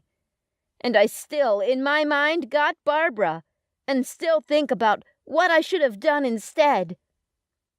The situation was so serious that I feel guilty, and I can't pass a day without thinking about her. I ruined it all. Now the day has come. 4 years has come and gone. I never knew it's already 4 years because I lost count already. On that faithful day, an officer came toward me and told me to come out, that it's time for me to be released. I was so happy again, knowing fully well that I'm going to see my family again. When I got to the officer's office, I saw my younger ones with joy in my heart. I gave them a huge and long hug. So the officer told me they were the ones that sent for my family, since it's already time for me to be released. My siblings are now grown up, but not looking well kept. When I noticed that I did not see our parents, I asked them what was about our parents. But they told me that when we get home, everything will be explained. Well, I didn't get to worry myself about that because I was so happy and joyous. Finally, I got home and everywhere is now changed. The surroundings and the whole environment is changed completely. I shouted, "Mom! Mom! Mom!" But to my surprise, I received answer from no one. I called my dad, also no reply as well. Then I asked my younger ones, where are they? Then they broke the news, saying they are both dead. I shouted, "How? What happened? Who killed them?" All these questions were asked with tears on my face. I was told Mummy died after some month. I went to jail because of the thought of seeing her own first child being sentenced to prison. And also, Dad died some years after Mom passed away. He had turned into a drunkard, and he drank all day and night, regretting all his actions over Mum and not taking proper care of us. They also told me that they've been surviving from helping people with their house chores and lots more of petty work so that they can feed and go to school daily. I busted into tears so loud that my younger ones just had to leave me to cry it out. Day after day, I need to get out of the thought of what life has given to me and move on with what I have for myself. My schooling career has been hindered because I need to put some food on the table for my younger ones. So I went searching for a job as a salesperson in a nearby supermarket, which I was actually accepted, and I was getting paid by the end of the month, and I was using that to take care of my siblings. I was able to send my junior ones to school, even if it was not up to a normal standard school, but at least I was trying my best to be a father and mother to them. Also, my boss at work has been so supportive financially and in a word of encouragement because I told her about my story, and she was really touched when she heard about it. After some years, I was in the supermarket performing my normal daily activities, and all of a sudden, a Prince Charming young cute guy walked in, making an inquiry on what he wants to get from the other staff, but I was attending to other customers. Immediately, I heard the guy's voice. It is so much sounds familiar. I looked up to see who was talking, and guess what? It was Mason! I screamed at the top of my voice, "Mason!" He was so shocked to see me, and he was so very happy as well. He asked what I was doing here, and I told him. I'm one of their staff, and guess what? Mason is now a top medical doctor in a well-known hospital in the country. He collected my contact that day and fixed a date for us to see and talk. Well, so fast I and Mason get along with each other. After I narrated all that happened to him, right from the time I was sentenced to prison till date, Mason and I became best of friends, and now he explained to me what him and Barbara were discussing those days in the college. He told me that Barbara and him were planning on how Group 1, which was my team, will win the competition. And as for my teammates leaving my group, he said it was all a planned work. He told me that the screenshot she sent round the school was just to divert my attention, so I would feel jealous. Now I was so ashamed of myself, and I prayed to God for forgiveness. After all that, luckily for me, Mason and I continue our love story from where we had stopped it in college days. Now I got to remember Barbara the more every blessed day. Not up to a year, Mason proposed to me, and guess what? I said yes. Now I am married and have a daughter which I named Barbara. I want it to be that every time I call her to remind me what I did. Though Mason was not in support of me naming our daughter Barbara, but I had to plead with him to please allow me. I want to pay the sentence, and yes, I am paying it every day. I cry every day and pray for her. God bless Barbara.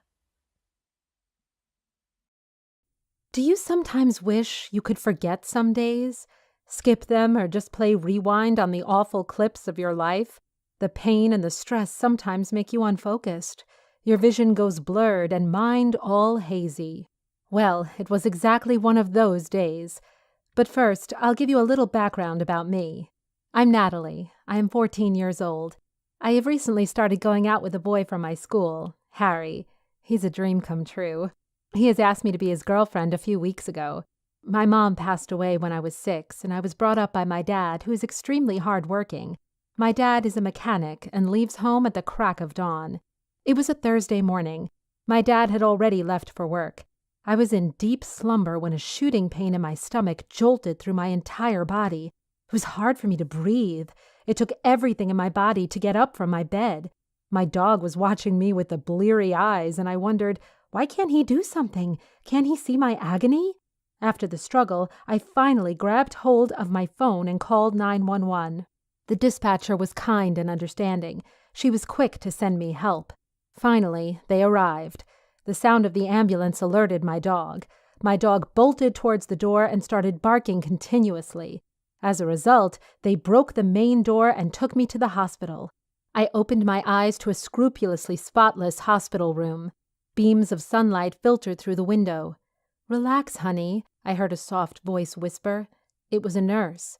I sighed and tried to relax. Within the fraction of a few seconds, I glanced at my stomach, which made me panic. It was swollen to the size of a hot air balloon. I started questioning myself. "What is this?" I asked myself repeatedly. It took me a fine moment before it dawned upon me.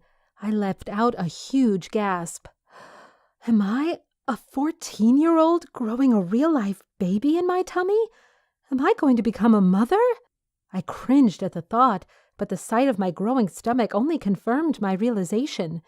"But I've only had my first kiss with Harry a few days ago," I said as I tried to gather my thoughts. "This can't be true." I started crying relentlessly. My shrieks and cries grasped the attention of the nurses. They looked at me and started laughing. Their laughter overshadowed my agony. Their shrill laugh made my head spin, which came to a halt when I heard a sudden knock at the door. A feeling of relief washed over me as the person behind the door was my affectionate father. "Dad, I've missed you," I breathed. My dad had a shabby appearance. His eyes were sunken in with huge eye bags underneath. I was slightly confused. He rushed towards me and engulfed me in a hug. He ignored my growing belly, but when he saw, he gave me a smile. "I can't believe I'm going to be a grandfather." I was taken back. Why is he behaving like that? I pondered. That was certainly not the reaction I was expecting. "We have to get you out of this hell," said my dad. "Why?" I questioned. "They are not good for you." It would be an understatement if I say I was bewildered at how my dad was behaving. The nurses started laughing out of the blue. Laughter echoed through the white walls of the hospital room. It made my dad lose his temper. He started yelling at them. Suddenly, made his way towards me and picked me. He detached the tube of the drip out of my arm. I gasped due to the sudden discomfort. His actions alerted the hospital staff. The nurses called the security and they took my dad away. They prevented him from seeing me afterward. In the next few minutes, the same intensity of pain ran through my frail body. The nurses injected medicine into my body and asked me to relax.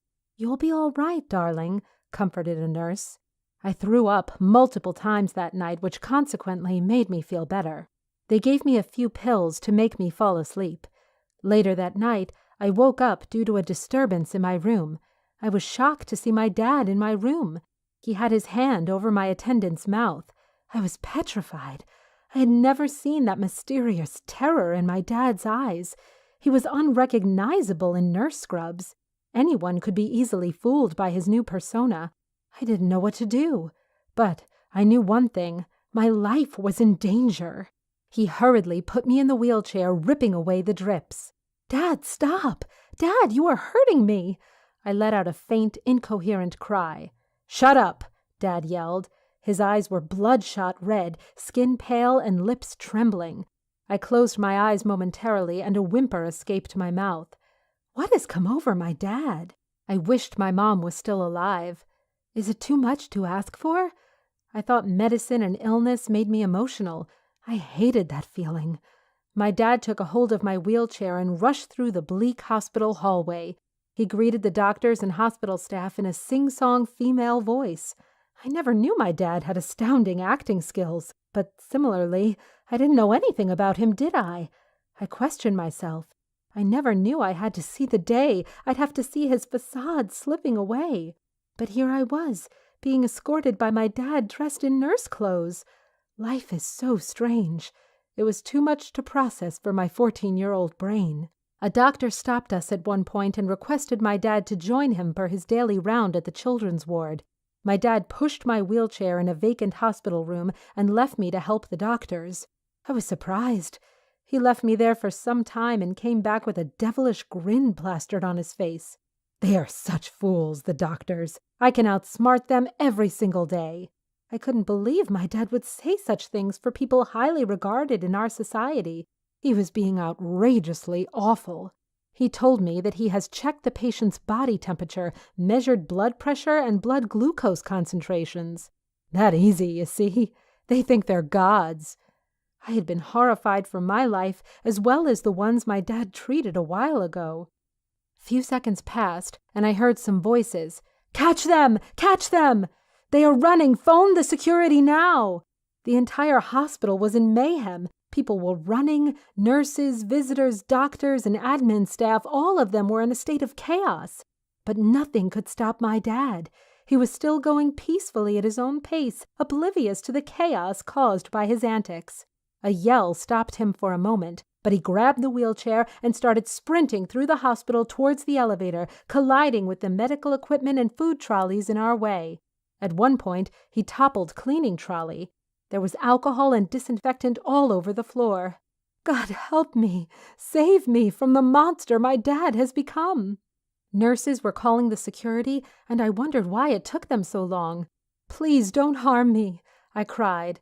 My mind was spinning and my vision was becoming hazy, but I tried my best to keep myself conscious. I took small breaths as instructed by my father once. I wanted my father back. "Where did you go, Dad? Please, what has happened to you?" He blatantly ignored my cries. Finally, we reached the elevator. My heart was pounding hard against my chest. I had streams of tears running down my cheeks. My life was at risk because of my father. Is there anyone more unlucky than me? I questioned myself. I hope not. My dad pushed the buttons to the highest floor. "We'll put you to sleep forever. These doctors are no good for your deteriorating health," he whispered in my ear. For the first time in my life, hearing my dad's voice caused shivers to run through my body. I always found his voice soothing and comforting. I was certain he was possessed or something.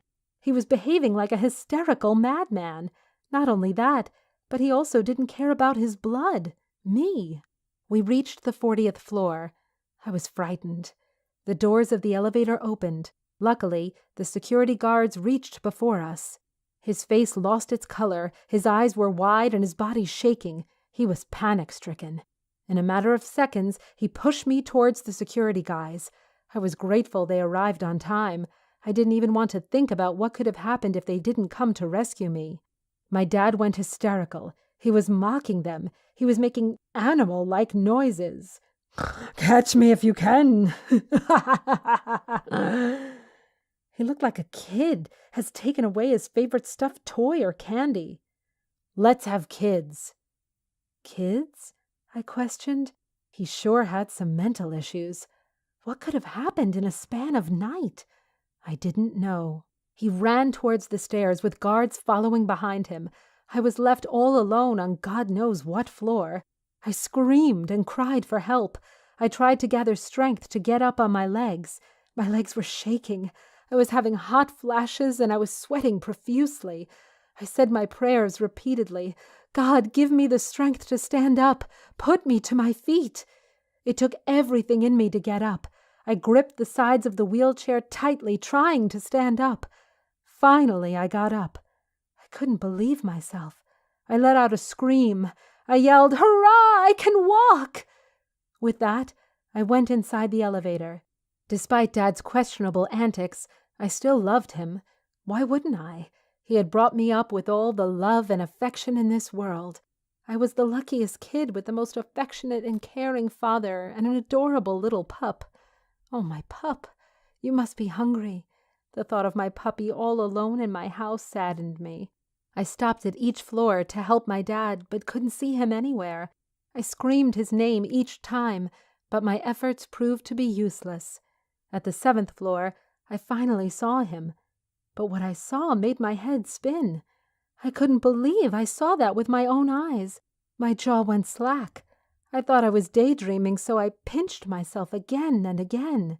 It was my dad getting into a fight with someone who was also my dad. I was shocked. My dad was wearing his work clothes. They were greasy. Couldn't contain my emotions and thoughts. It was the moment I passed out. When I woke up and saw my loving dad next to me, feeling of relief washed over me. My dad gave me a warm embrace. I couldn't stop crying. I was so scared. Do you know what has happened? Please, Dad, I need to know. He told me to relax. He told me that guy was a criminal who had run away from jail. He was taking revenge on the hospital. The hospital had sent him to jail because he took part in criminal activities taken place at the hospital a few years ago. He resembled my dad, which is why I mistook him as my dad. In addition to this, I ate too much Chipotle, which caused food poisoning. I needed emergency treatment, which I received promptly. My dad brought me my favorite tomato cream soup and kissed my forehead. You're safe, my kid. Hi, I'm Lisa. Life is indeed like an onion you peel one layer after the other, and sometimes it makes you cry. That's what happened to me when I was 13. My whole life came to a standstill when I was viciously knocked down by uncertainties of life. Imagine yourself not being able to move your body. You can hear and see everything happening around you, but you can't communicate. People come around you, but you can't talk to them. They can't even hug you. You try to give your body orders to blink, shake, laugh, and even cry, but it doesn't obey you. Imagine yourself not being able to say, I'm hungry, I'm pressed, I'm hurt, I'm cold. I lay lifeless for days, weeks, months, and years, disconnected from the physical world. You might be asking how this happened. Well, that was when I fell off the staircase. I and my twin brother Peter are the only children of my parents. We are of the middle class, and Dad makes sure we are comfortable with his meager paycheck. Dad said it took them 30 years before giving birth to us because Mom had no fallopian tubes, so all hope of Mom getting pregnant in life was lost, and they had to live with it. One day, 3 men visited them. They were hungry and haggard-looking. Then Mom asked them to come in, but they wouldn't. They sat outside. Mom went into the house, made them a nice meal, and they ate their fill. Then Dad asked them to come in the second time. They did, and left after a while. After 7 days, Mom became pregnant and finally gave birth to me and my twin brother, Peter. Dad said our birth changed a lot of things. It seems as if there was this separation between him and Mom. They no longer do things together as husband and wife. Mom no longer contributes to running of the family. All she cares about was her Peter, day in and day out. But Dad was not like her. He gave us equal love and support, irrespective of our differences. I so much love the only sibling I have in this world. But the love was not returned. All I kept getting from him was a stab, rejection, and gossiping me to Mom. We are not identical twins. We had a lot of character differences likewise in our lifestyle. I love nature and adventure, but my twin does not care for such. He can stay in front of the television all day. Peter is a sadist, but I'm not. Maybe that's why Dad loved being around me, while Mom preferred Peter. Maybe because he looked so much like her. Mom is one of the horrible persons I've ever met in my life. You neither know when she is happy or unhappy. She is always moody. The only thing that makes her happy is whenever she sees Peter. To my mom, I did not exist. But there were things that makes me happy. The presence of my dad in my life was the major thing. I love adventures, and so Dad decided to build an adventure room for me and Peter in the underground of our little home. But Peter was not interested. Even when I was cleaning the room, Peter walked in and laughed mockingly. That was ridiculous. I assisted Dad to decorate the room with different kinds of paintings and a lot of scientific pictures. So the adventure room became another room for me. Another thing that made me happy was the surprise gift Dad got for me on my 13th birthday. That's Rosie, my cat. She is not just a cat, but a companion, a friend, and maybe another twin. I was so happy, I couldn't thank Dad enough. From that day on, I had a companion in Dad's absence. Rosie seems to understand me more than anyone else in the house, including Dad. Whenever Mom and Peter puts on a horror movie and starts making all sorts of noise in the sitting room, I go to the adventure room with Rosie. I can hear him talk to me with his mews, as if he is saying, "Don't worry, I am here. Everything will be all right." On one of such days, I couldn't control myself and I yelled at my twin brother, "Why can't you stop all these noises?" I decided to go to my adventure room. I left with Rosie following me behind the staircase. But I never knew Peter was also running after me. Then Rosie came in front of me, winking her eyes left and right, as if she was telling me something. But I couldn't give her attention because I was walking very fast in anger. Perhaps she was trying to tell me that Peter was behind me. Suddenly, I felt a push and slipped off the staircase. Everywhere became dark. I could see Rosie running around me, not knowing what to do, but I couldn't talk to her. My mom and Peter locked up themselves in their room, abandoned me on the floor. But Rosie lay beside me crying until Dad came home around 11 p.m. He immediately rushed me to the hospital. After a little while, I felt awake. I tried to make a move, but there was no response. Then it dawned on me that I am no longer myself. Oh, how did this happen to me? Am I dead or what? I could feel my body shivering. Suddenly I heard someone. Wow, if I was able to hear someone, that means I wasn't dead after all. Yes, I heard him, but I couldn't see him. The way he talked made me understand that he's a doctor. He was explaining something to my parents. He told them that I had excess internal bleeding, which was as a result of delay of rushing me to the hospital immediately the accident happened. He said that I will be in this state until God knows when. Oh, I tried to open my eyes, to tell them that I can hear them, but my eyes couldn't move, neither could my mouth. I was devastated that I couldn't do anything. I automatically became a vegetable. How wicked life could be. Just 13 years ago, I had been a free girl who loves her dad, her cat, her career, and as well loves to play. I was happy and lively, but now everything suddenly changed. Doctors were confused. They thought I was completely in a coma. All I could hear was Dad telling me all will be well. As for my twin brother, I never set my eyes on him. Sometimes I wonder if he is really my blood. My mom completely disappeared. The doctor finally announced to Dad that there is nothing to be done.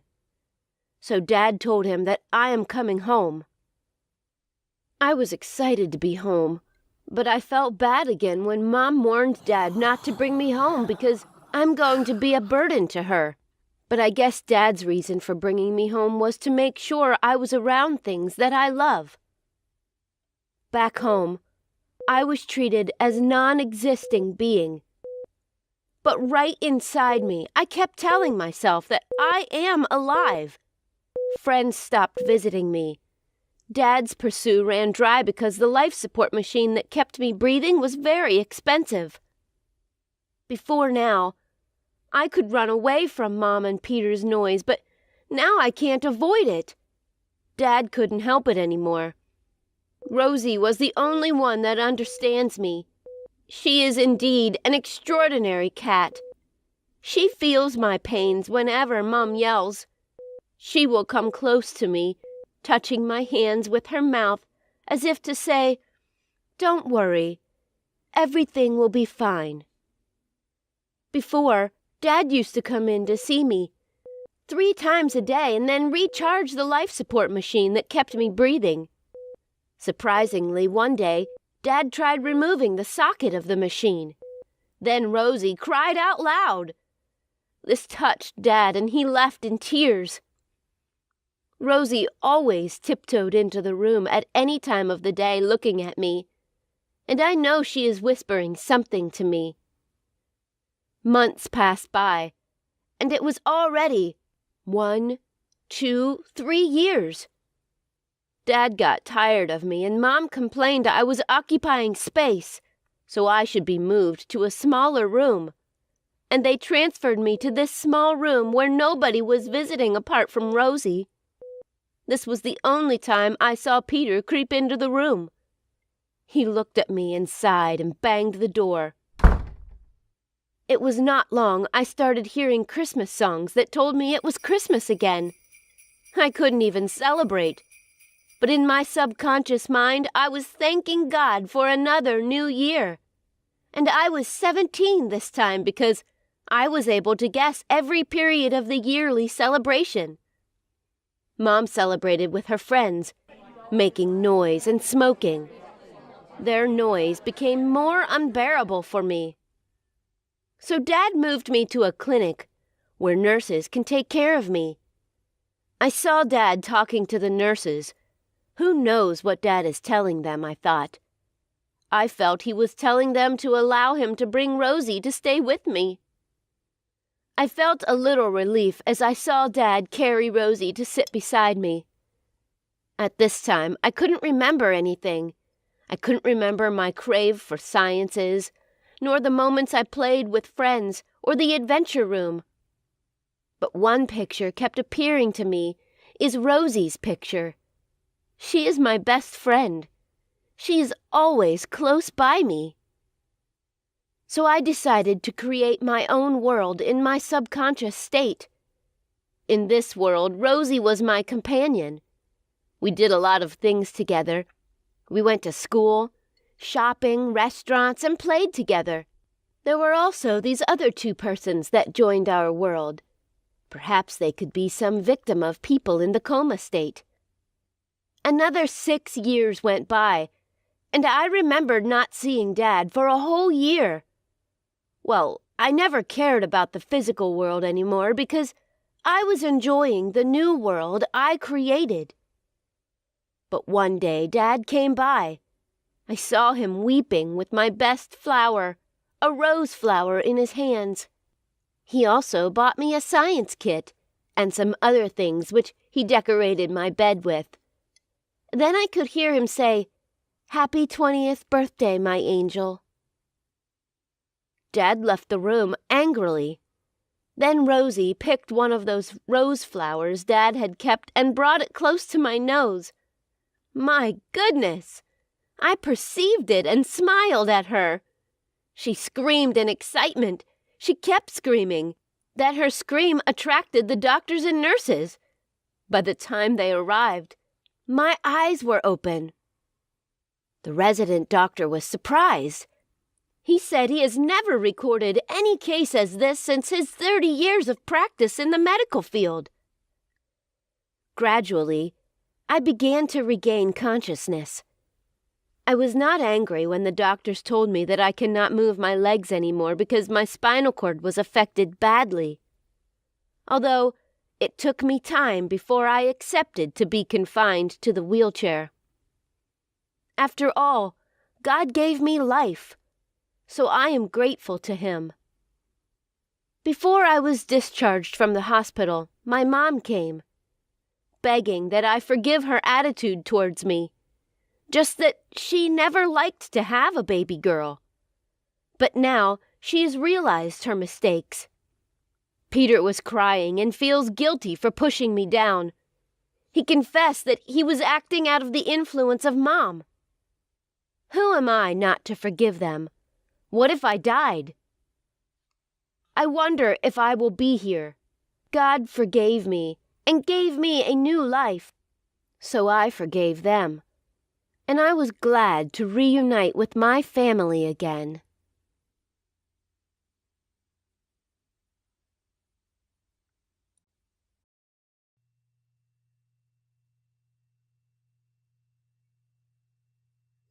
Crossroads. I always remember how our walking you home started. It was on the evening after a final term exam we gave together, and I did not want to let you go home alone, as you always do. Surprisingly, you let me. Unlike the other days when I'd keep on pestering you two. It had opened up the pathway to a regular happening in our lives, where I'd take you home every day or even accompany you from your home. Even though it has been many months since we last got to walk together again. But just for the sake of today, I wanted to experience it again, to walk on that path again. The last few times, it used to start from the plinth of the Fine Arts Building, where you and I would sit for hours and talk under the eerie evening light or the golden afternoon.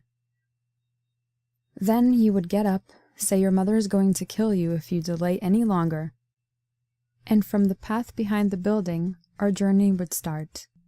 The sodium golden lights on the road would always light up as soon as we would start, as if a cluster of fireflies to lead us through our regular path into the night. On our way, there would be so many crosswalks to go through, even a busy crossroad just before your house. You never could cross roads properly, and it would always be my responsibility to lead you safely to the other side. Sometimes you would hold my hand or my shirt's cuff while crossing if you felt too afraid or overwhelmed by the traffic. I would always pull you through no matter what. Then, we would go on walking, and our shadows would get closer than our bodies. Maybe I will try to slide my hand into yours as well, wouldn't I? It is raining right now, and I do not have an umbrella. The raindrops fall on my head and slide through my scalp, mixing with sweat on my forehead, but I don't mind as I walk. Even if I had an umbrella, I would always give it to you, because it is embarrassing to walk under the same umbrella. Even after 2 years of being together, it was always so awkward and embarrassing. But right now, my scarred feet hurt like hell. No, I still want to walk with you. So I do, and so I will. Why not? After all, I walked with you for almost 7 kilometers, didn't I? When did feet ache ever matter? You would vent at me for walking with my shoes rubbing the ground. But right now, I do not really know where you are. You might be on a car going to or from home, or you might be somewhere else, to find somebody else. Oh, hey, that girl looks like you. Hey, it could be you. Oh, no, it isn't. Would you call me if you saw me? Would you even recognize me after so many months? Please tell me your memories of me have not faded yet. Oh well, it does not matter. I will just pretend that you are walking beside me. That is better, isn't it? Getting drenched with me, passing that familiar burger stand, right after that tall building that we always make fun of. You're so quiet, so maybe I'll just sing La Vie en Rose to you. It will help, won't it? Remember, I did sing that on the night when I first realized whatever I did or tried to do was not really enough, didn't I? Even though we were both broken, I had to let you know somehow that it will be all right, didn't I? Oh no, it's already the dark intersection. I stopped my pace. I don't want you to go right now. Why not just a few more minutes? What will happen if you go home just a bit late? You're going to be gone forever, so just take the time before you do. If I could be reborn and reborn, I would live this moment again and again and walk on. But I can't, can I? So? But no, you insist, you have to go. You convince me you have to leave, and it's already been too late. It is already far beyond what you could stay for. But I do not want to let go of your hands. I do not want to leave you out of my sight. But well, finally, I have to accept it. We start walking again, slower than before, and I can make best use of the time by trying to embarrass you as much as I can, saying cliche, cringe romantic things, or trying to read your mind to guess what you're thinking right now. You don't say anything, again, and I realize I cannot really seem to read you anymore. Before I can say anything again, the crossroads come like a car running the red. When we cross the crosswalk, you go straight forward, where your house is, and I go left, onto my bus stop. But there are so many cars and buses and trucks on the busy crosswalk today, much more than any other time, and crossing it is so difficult. I can't get over to the other side so easily, so I try to hold on to your hand. I look at you to tell you that I love you for the last time, because I won't be able to say it again when you go home. But where are you? I search for you here and there, but you've already crossed the road. Thinking back my past 20 years, I just want to write them down. My name is Claire, from C. I would like to be clear, but English is not my mother tongue. I'm 20 years old. February 14th is my birthday. I was born in a little city. It's sort of next to the country's north boundary. I have an older sister and a little sister. Yes, my family only has one male, who is my father. I'll start from as much earlier as I can remember, as possible. Most things only have some pieces left in my mind. As time goes on, it will have more detail. The earliest thing I can remember is when I was 4 years old. My parents both were people who sold wholesale vegetables. As my thought, they were really busy at the time. Every day they woke up very early and brought me to the stall. Small, crowded place. They worked very hard. They were young and energetic. In other words, they were consuming themselves. One thing I remember is that I was hanging out with my friend, passed by a supermarket, and we walked in and grabbed a pack of milk and just drank it. I was too small to know I have to pay. Staff there wouldn't let us go till our parents found us in a hurry after 2 hours, perhaps. This is fresh in my mind because they were so angry and worried about us, while I have absolutely no idea what happened. We were poor, like really very poor. Can't even afford extra clothes or a good meal. By the way, when I was 4, my older sister is a blur in my mind, and my little sister wasn't even born yet. So when I was old enough, I started to go against her. I wasn't doing what she asked, no matter what, so it was kind of extreme. Whenever I didn't want to do what she asked of me, she always made me feel guilty. So I just ignored. I said my family, just normal, and my parents are working very hard, so I'll do some tiny things to let them feel at least relax. 'Cause we can do nothing about their work. For example, when I didn't want to mop the floor, she would say, "They're so tired from working outside. They come back and they see their house so dirty." And I'll feel like it's my fault. I don't talk to my big sister much for a long time. She always has a way to get me pissed off. Maybe I'm too judgmental towards her, but sometimes what she said is really annoying. And I don't like arguing, so I won't talk to her unless I have to. But she's a talker. Her words are plentiful sometimes. I do feel lonely, and I want to go to crowded places, 'cause I want to meet new people and new stuff. An understanding or comfort of what I'm looking for. I'm not a good talker. Don't have any move, just as things go on.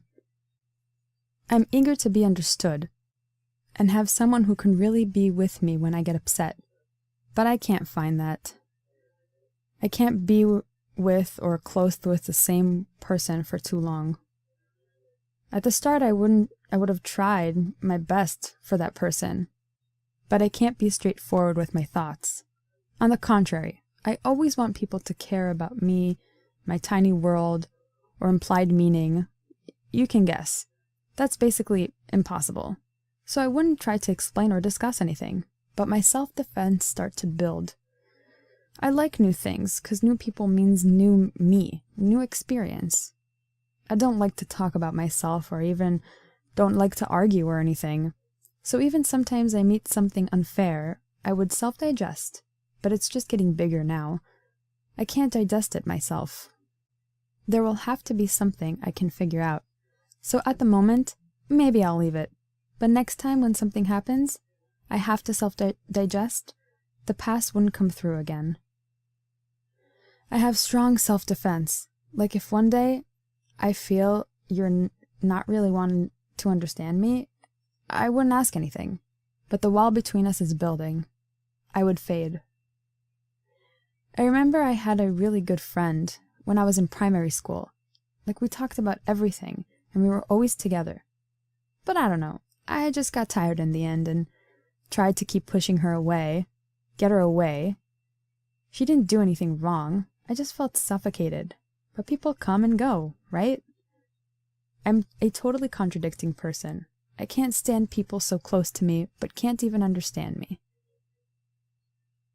I was longing to go somewhere very far on my own, like what I said before, meet new people, new experience.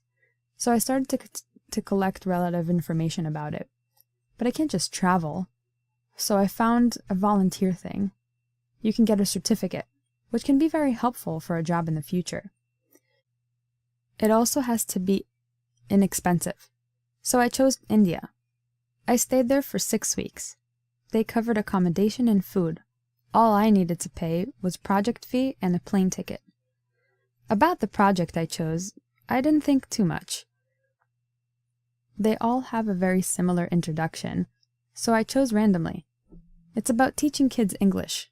To be honest, I prefer to be with kids or pets than older adults. So I made an interview, and I went there. In my case, that would be totally a lone space. Probably add a dog, and in a beautiful countryside that would inspire me. You may notice that surroundings will influence me a lot. But every time when I want to face them, I would get so nervous. Sometime I was thinking maybe I'm a control freak. 'Cause if things out of expectation, I would be like, don't know what to do. I don't even know if I'm really in love with traveling and meeting new things. Maybe that's just an excuse to escape. I'm always chasing something. Currently, I'm not. And put my expectations on that, but the truth is, even though I get eventually sick of things, it won't change too much. I don't know what is wrong with me. You know, I always feel better in places not so familiar to me. That's why I only send letters to foreigners and only join foreign communities. Different languages and culture will minimize my sensitivity, and I would rather travel alone. I may never travel with others. Even travel, I prefer to go to other countries far from mine.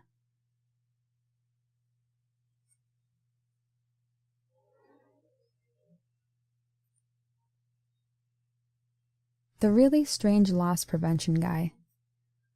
I'm bored. Thought I'd tell my story about a creep I had to work with when I was a teenager. I won't give a name to the store, but I'm sure you will figure that out easy. It's a lower-end Walmart that usually hosts a lower-end pizza chain inside. Well, I worked in the pizza part at 18 years old. It was probably my 3rd week at the job when the loss prevention guy Chad comes over and orders a pizza. I'm ringing him up when he stares at me for a while and he says, "Are you the new girl?" I smile and nod. He tells me I should follow him to his office. I kind of look back at my manager confused and my manager tells me it's okay, he will cover my spot. So I followed Chad to the back of the store. On the way there, he is pointing out all cameras in the store, like on the ceiling, and explaining to me how those are just the ones you see. There are the ones in places you would never expect you are being watched. I just nod and say, yeah, cool, wow, because I could have cared less and thought there was not too much purpose for me to go in this little tour or know these things. We make it back to his office, and it's tiny. Just a wall half filled, with monitors and a couple computers, a large desk, and his chair. He closed the door, skirted past me, and sat on his chair, and I stood by the door because there was nowhere else to go. He starts talking about his job and what he is supposed to do there, and how that included even watching the pizza employees, because the employees are known for stealing slices of pizza without paying. He tells me a story about how just a few weeks before I was hired, they fired 3 guys at the same time on the spot, because the day before they ate the extra breadsticks on their lunch and didn't pay for it. He gets really stern for a second and asks me seriously, "Have you ever stolen anything before?" I start to get really serious, back in a particularly snarky and sarcastic way. "Oh, no, never, Chad. I have never and I will never steal anything." I was actually a career criminal at this point in my life.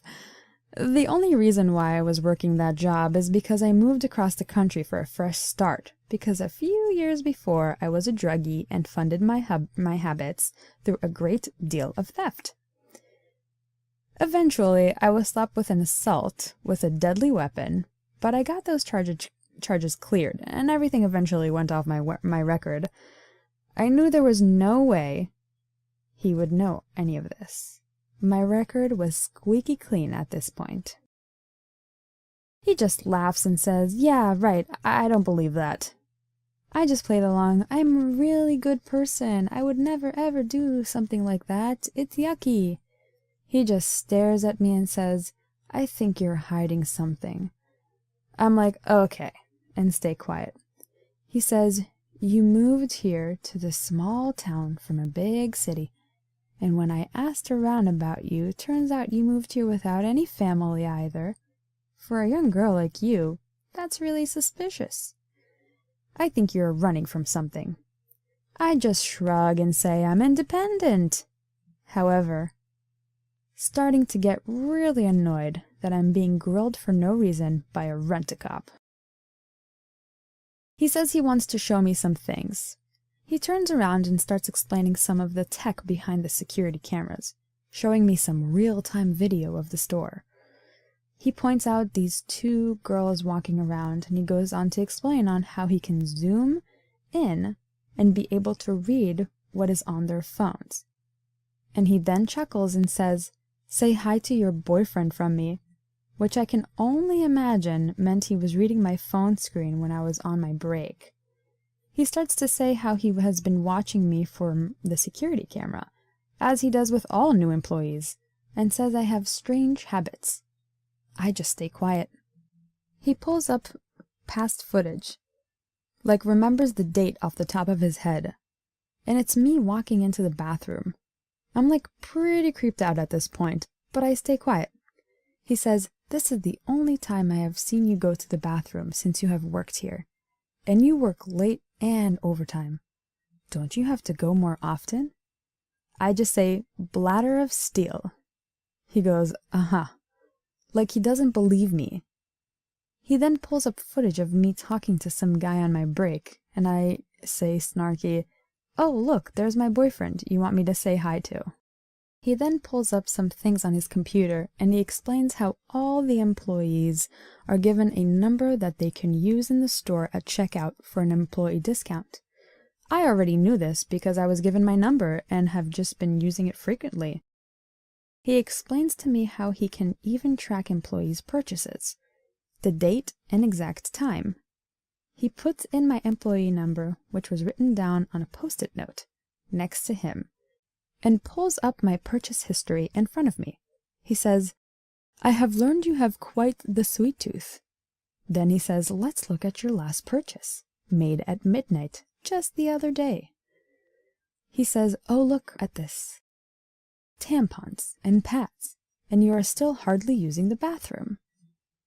I was major creeps out and said I had to get back to work, and I just left and hurried back to my station. It left a really bad feeling in my stomach, and I stopped using my phone on break or buying anything from the store. He didn't come around for his lunch break for a while, until a few weeks later when he decides that he wants to come back behind the restaurant and help us kids out, because he said he worked in some fancy restaurant way back when, and he wants to teach us a thing or two. I found it really annoying for him to be in my way and feeling he needed to teach me how to do everything. He always has to be working right next to me and correcting everything I did, but our manager didn't care, so I couldn't do anything about it. He was always asking me really personal questions about my life, trying to know more about my past, how he couldn't find me on social media, and even went as far as to ask me once if I was having sex with my boyfriend. He would even walk over to the restaurant after my lunch break to remind me to remember to pay for my pizza slice before I go home, only to walk back to his office. He has even called to remind me on the store phone. I finally had enough when one day my boyfriend got let off work early, and he decided to stop by my work and grab a large pizza for us to have for dinner, and give me a ride since I was getting off of work soon as well. Well, Chad so happened to be helping in the restaurant that day and saw me wave hi to my boyfriend and tell him I'm getting off work in about 20 minutes while a coworker rang him up. I went to the back and started finishing up some dishes when Chad comes back there and confronts me. He says, "So that's your boyfriend, huh?" I'm like, "Yep," and try to ignore him. He says, "Well, I don't really like him coming into my store. I don't like the way he looks, and I don't trust him, so you can't bring him around anymore." He started asking for my boyfriend's first and last name and date of birth and all that. I just said, "I don't think you have that kind of power." He walked away.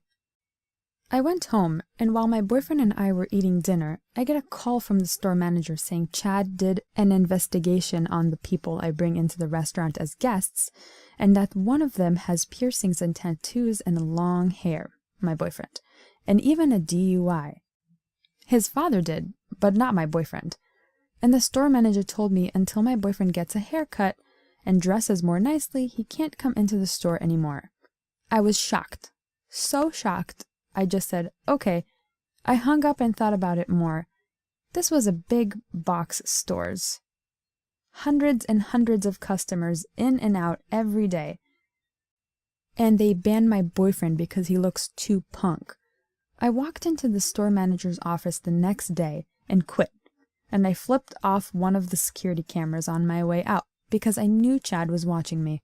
I couldn't take another second of that creep.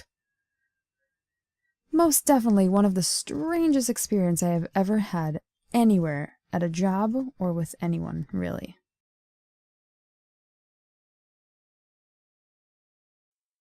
I could almost see a storm brewing up when I saw my mom walk in the house with yet another outrageously expensive necklace. My dad would go all haywire if he found out that she went out on yet another spree to drain all of his precious money, I thought. She has become a serious shopping addict and thinks that she can hide it easily because of my disability to hear. Well, much to her dismay, I absolutely can. When I was about 7, I developed a rare ear disease, due to which I couldn't hear anything by the time I reached the age of 10. We tried numerous treatments. Consequently, I underwent through several surgeries, but nothing really seemed to work for me. I was distressed. I knew life wouldn't be easy anymore, and I was petrified of the huge expedition in front of me, which was learning sign language and reading lips. I felt like my life has been turned upside down when I found out I couldn't go to the school every normal kid does. Yes, you guessed it right. I had to get enrolled into the school for children with sight and hearing disabilities.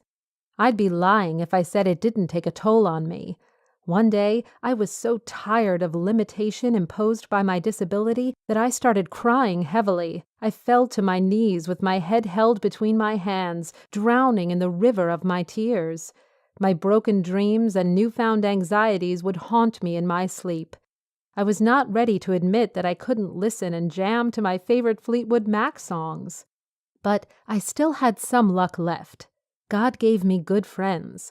It was just another regular stressful day until I saw my friend Macy rushing towards me with a bright grin on her face. She engulfed me in a hug. I was slightly taken by her strange behavior.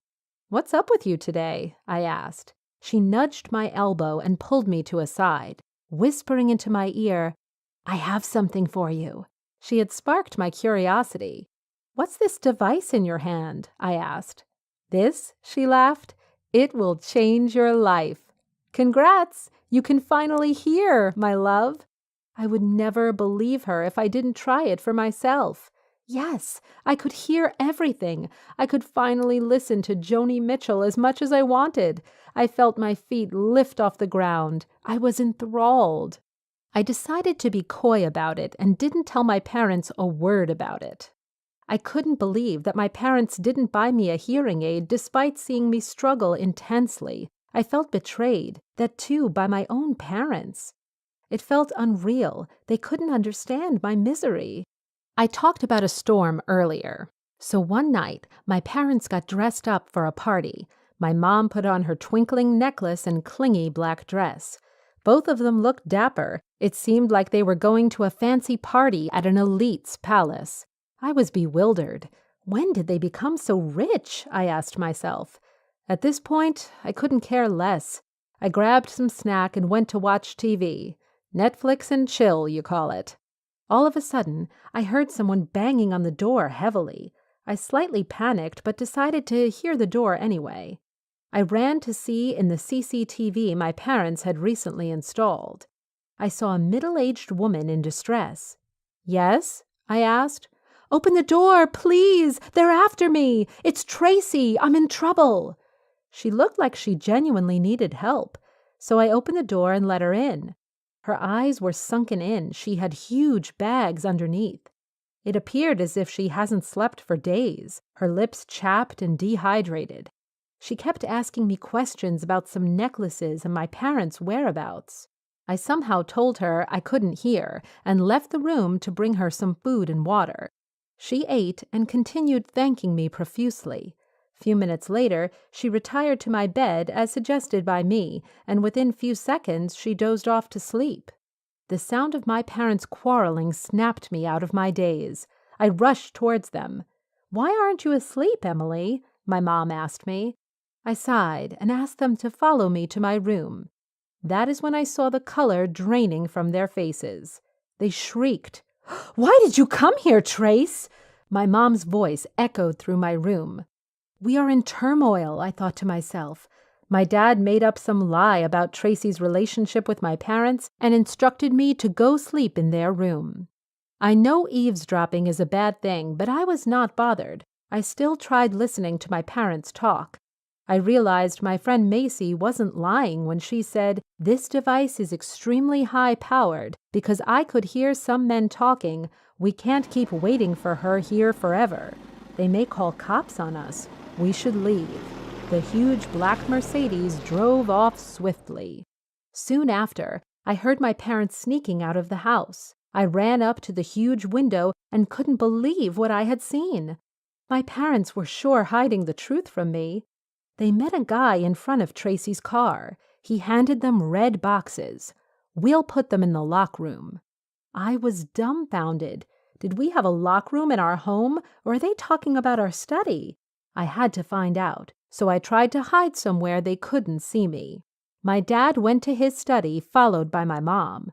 My dad removed his hand-knotted vintage rug, and I wish I prepared myself for this moment, because beneath the rug was a door to a basement. It would be an understatement if I say I was stunned. The room was stacked with cash and red-colored velvet boxes. My eyes shone as my mom opened few boxes. The diamonds and jewels lit up the whole room. I gasped and rubbed my eyes in disbelief. I heard my mom say, "Let's wrap up this matter tomorrow. We'll have to do something about Tracy. She can cause us some heavy trouble." I was confused. What are they hiding from me? How do I find out? I was exhausted. I was hyper-aware of my surroundings, so upon feeling slightest disturbance near my dad's study, I was up on my feet and marched toward the room. As I opened the door, she gasped, her mouth ajar. She panicked and tried to make excuses, and suddenly I felt a shift in her expression. Her lips upturned in a soft smile, and with that she came closer to me. "You've been so kind to me," she said, while stroking my hair. In a matter of seconds, she pushed me into the basement and closed the door. She knew the passcode for this safe room? I shrieked. I couldn't believe how naive I was. Now it was me in that room, all alone, crying and knocking on the door hastily, but no one heard my cries. Few seconds later, "Tracy is gone. She ran away," I heard my dad say through my hearing aid. My mom wailed while I could imagine my dad had his head in hands. He was furious at my mom. "You said Tracy was your good friend? Would you like to rethink about it?" my dad said, gritting his teeth.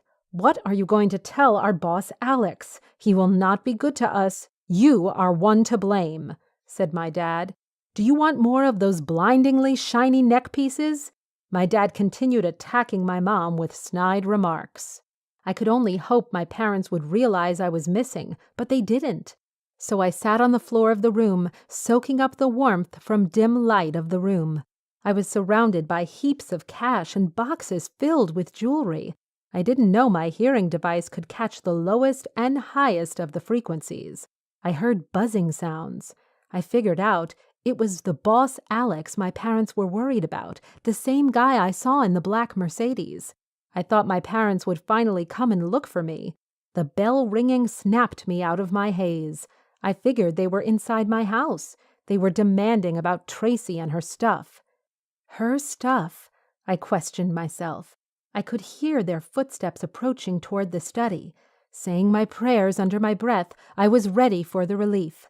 My parents opened the door of the room. There were two guys dressed in black standing in front of me. Their eyes lit us at the sight of cash and load of jewelry. Right when they were bussing looking inside, my parents shoved them inside and locked the room. I quickly hid behind the bags, hoping they won't notice my presence. But they did, and a shriek left their mouth that shrilled throughout the room. They were terrified. For a few seconds, I couldn't understand it, but eventually got a hang of it and decided to play along to what they were thinking. Suddenly, one of them broke their silence. His lips were quivering, eyes were wide, and body shivering.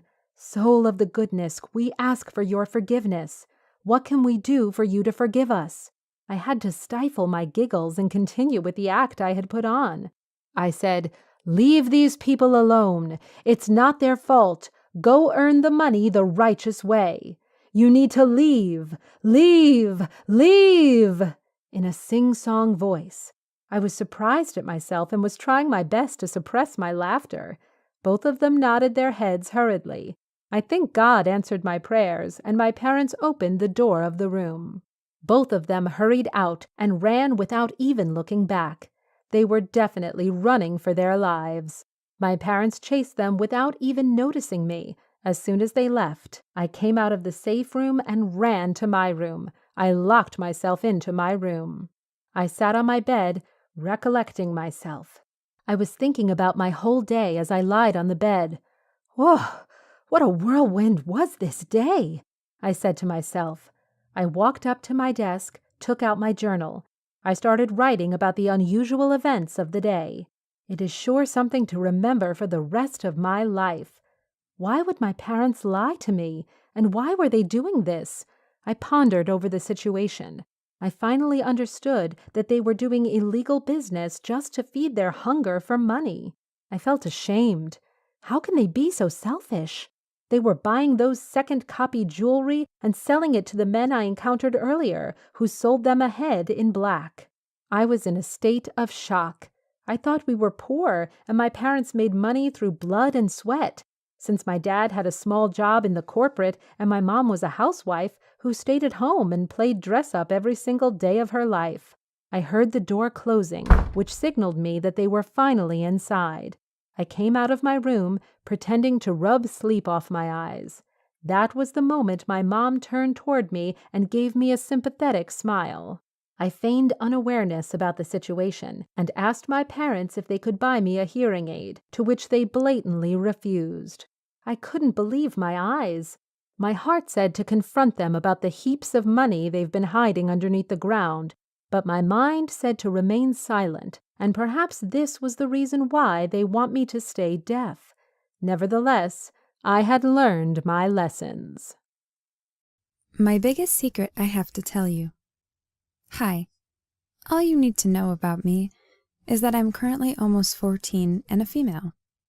One day I was with my older sister at a festival, and we went to a psychic palm reader.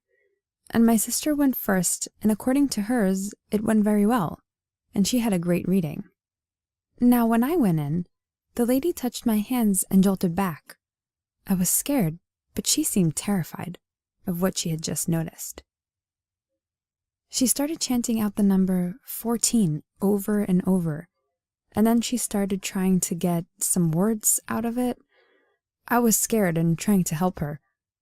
She said, and I quote, "Dark, something dark, window 14, him 14, no, dark, ZMSJ, beach, name."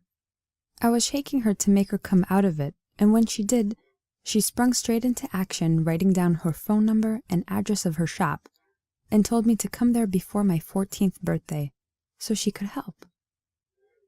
For a while, I just thought she was insane, and it was a scam. Then I decided to call her, and the phone line said that it was disconnected, so I looked up her shop, and it is not a thing. It's like she completely disappeared off the face of the earth.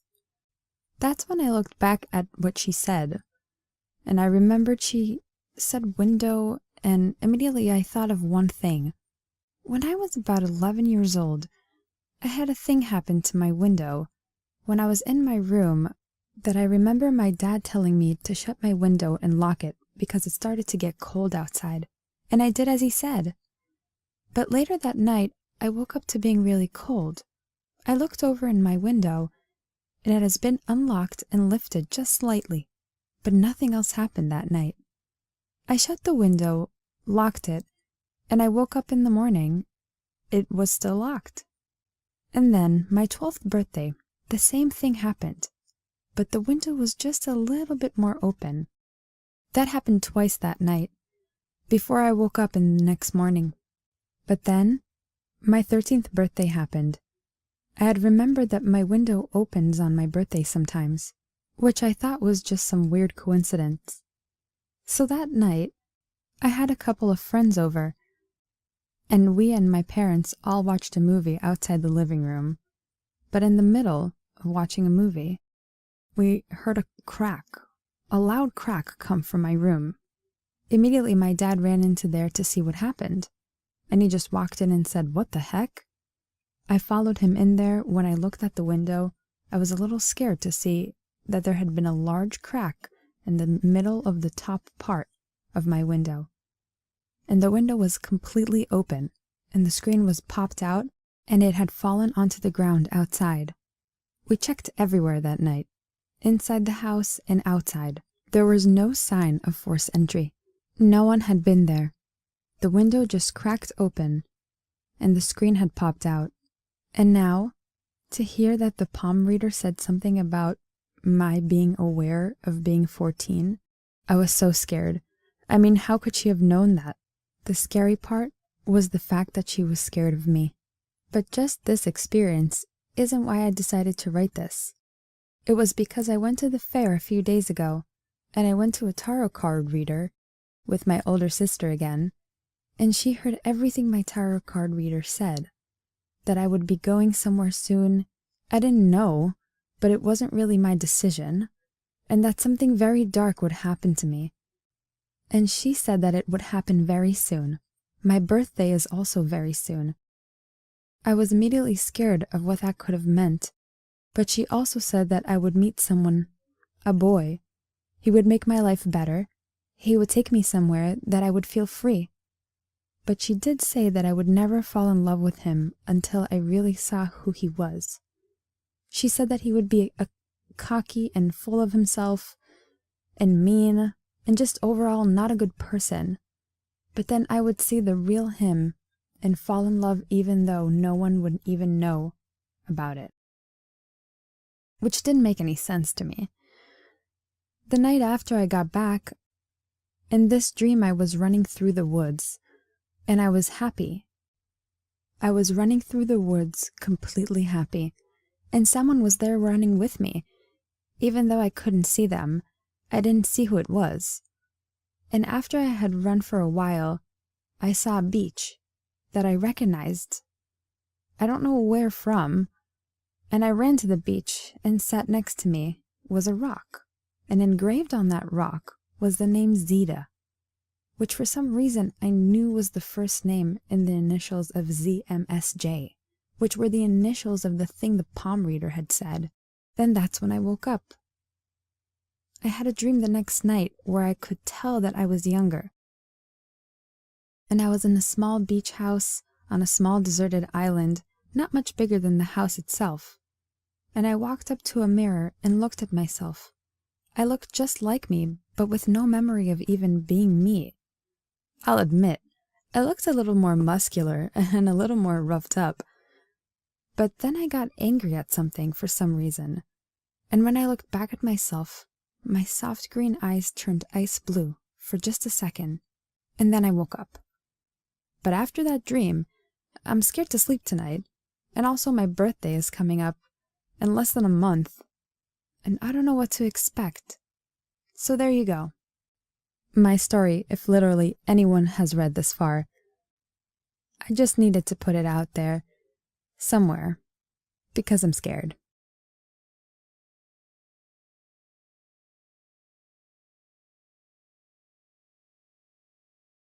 Spirit, universal signs, or final destination. It's 9/11/2018 at 10:30 a.m., and I'm having the most weird day of my life. But this weirdness isn't just affecting me. My boyfriend is also having an off, weird, and unsettling day as well.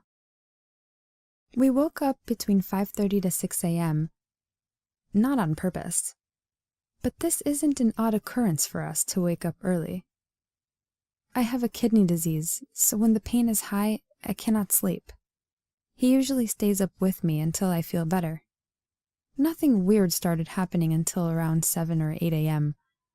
He goes off in a trance, and I knew he had seen something that had freaked him out. I asked him what he had seen, and he replied, "Thought I seen a white light go from the kitchen door to the bathroom door, but my eyes are probably playing tricks on me." I had replied to that with a simple, "You're tired. Go get some sleep." But once he's awake for good. Some time goes by and I see a white, round, and bright light that resembles an orb fly from the kitchen to the bathroom. I got freaked out and expressed to him what I had seen. We sat for a little bit being spooked. We decided to play with an Ouija board. Wonderful idea, I know. Nothing happened. It didn't work. Or did it? We started hearing knocks and threes in our kitchen. Went to investigate. Nothing. Appeared normal. It happened 3 times. Hasn't happened since. This was 8:38 a.m. After this happened, my boyfriend randomly says, "Oh, today is 9/11, and we go on discussing that topic a little bit. Then we decided to Google signs of ghosts in house. Another wonderful idea. And the signs seemed true. For us, at the moment. Knocks, orbs, etc. Then I stumbled across pages like, "Signs a spirit is trying to communicate with you. When will you die? And how will you die? Quiz." I clicked every page, and, well, here's my discoveries. Spirit communication. Sending certain numbers or words. Radio stations. Light bulbs going out frequently, which doesn't happen all the time at our house. Death date. Took the quiz. Got a long time before I die. Year 2069. The boyfriend got 2092. No, we do not believe in this. Did it merely for shits and giggles. How will I die? I got car accident and he got in his sleep from old age. Again, do not believe in this, but it does have significance to my story. Nothing else happens weird. I'm still feeling sick and pain, but it's time for him to work. I drive him to work because he can't drive at the moment. This is where our day gets weirder. Like, guys, I'm talking the feeling of final destination. We keep hitting all red lights. Nothing unusual, though. Except he goes to turn on the radio. Roxanne, you don't have to put on the red light. Funny coincidence? We laughed it off and continued our car ride. I take the exit to the interstate and he flips radio stations. Interstate driving. Okay, not funny anymore. We started getting spooked. Talk about the spirit communicating through radio stations. We get on the interstate and this van pulls out in front of me with a huge red or white sign that read September 11th, 2001. Remember how I was discussing 9/11, today's date? Strange, I tell him.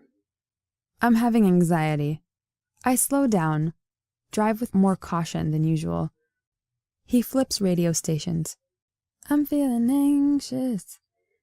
And we both get even more spooked. Turn off the radio. Drove past this loud sound, construction zone, and it freaked me out.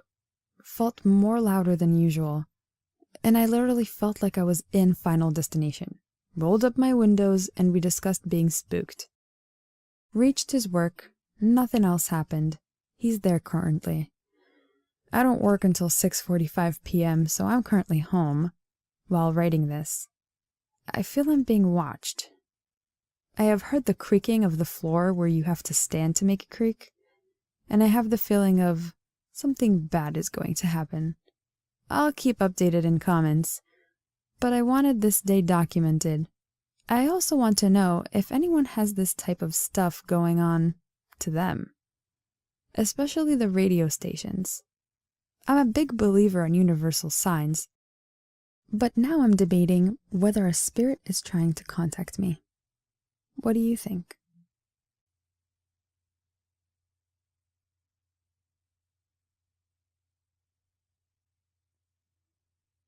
Creepy grocery guy. Little backstory, I was 16 when this happened, and I was in excellent physical shape. I'm now 17. The diner I worked at was on the side of a road and was next to a gas station that we shared car parks with. The diner had an odd setup to get to the back bins and the storeroom. You had to go through a big metal door, and that was at the back of the kitchen. The diner I worked at also had a fresh produce supplier that delivered most days early in the morning, and they had a new delivery boy. I'll call him Billy. He had been with them for around 2 months. He was a hot topic between the female employees, as he was extremely good-looking, but seemed to be a loner. I don't know for sure, but I think he was around 18 or 19. I'd spoken to him before, and he had asked me for my number once, but I politely said I don't give it out. I was 3 months into my first paying job at a local diner working as a waitress when this happened, and on this particular day, I was asked to stay on and work the night shift with a female colleague that I was familiar with. I didn't mind, as I saw it as an opportunity for extra cash. It was around 12:30 a.m. when the last family eating left. So it was up to me, the other female waitress, aged 18, and the male chef, who I believe was around the age of 24, to clean and lock the place up, as the owners were on vacation. I decided to take the trash to the bins out back, as I was too tired to do anything else like sweep up or clean the tables. To this day, I regret being lazy. To get back to the bins, you have to go through the kitchen, and then through a big heavy metal door, which I was okay about doing as I've done it many times before. But once I got out, I forgot that the hinge where the door clips to the wall was broken, and it slipped and closed naturally. I was angry as I'd have to walk around the whole diner to get back in through the front door. As I stretched up to throw the bag in the bin, I heard a noise, It sounded like a grunt, and it kind of spooked me. But I put it down to my imagination. But then I heard it again, and it was coming from the storeroom. Me, being my stupid Dora the Explorer-ass self, poked my head into the storeroom, and at the beginning I saw nothing. But out of the corner of my eye, I caught something moving very slowly toward me, and as my eyes adjusted, it was Billy, the grocery boy. And he was holding his trainers in one hand. Once he saw I noticed him, he froze. I was trying to think through every logical explanation for why he would be in the storeroom at this time. But I got interrupted by Billy stuttering, I'm just putting your delivery in here. My van broke down. That's why I'm so late. This frightened me to the core, as my boss told me she had not made any orders, as we needed to use up old stock first. And then it clicked. He had no shoes on. He was trying to sneak up on me. We just stared at each other, and I muttered, "Oh, that's okay. I'm going inside now. Shut the door when you're done." As I felt if I questioned why he was there, he would get hostile, and the situation for me would become even worse. I proceeded to back away, still facing him, until I was near the gate that opened into the car park. "The kitchen door's shut, silly." He laughed slightly. I've never felt so patronized in my life.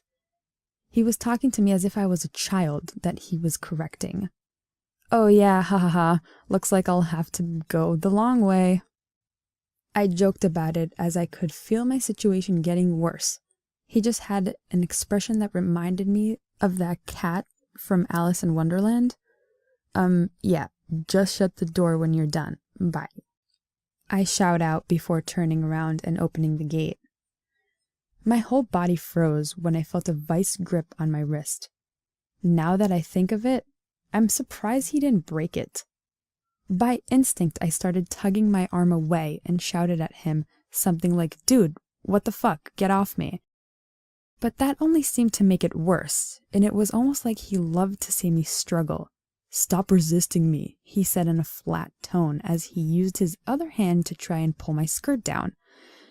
I think all my fear turned into fight as I began kicking and punching the right side of his face. I'm about 5'8", and he is probably around 6'2". I think I poked him in the eye with one of the fake nails I had on, and he instantly let go and started cussing very loud. I took my chance and bolted out of the gate and into the car park, which was empty, a part of one car parked in the gas station at a pump. I looked closer. Inside was occupied before I ran toward it. I looked back at the gate and saw Billy running straight at me, calling and shouting things like, "I knew you were a bad girl," and "Get back here, you stupid slut." The loud shouting seemed to get attention of the car. And to my surprise, it was the family that had left 10 minutes before. Once I reached the car, they were all standing outside and looked confused until they saw Billy running towards us. The father and the son stood in front of me and told him to calm down or they'll call the cops. This just seemed to make Billy worse. He started hissing at them and jumped at me before he could grab me. The father grabbed him and pushed him so hard and he fell to the ground. We all just stared at him while he got up off the floor and dusted himself off. "You really should have given me your number." He just nodded his head at me like he was scolding a child.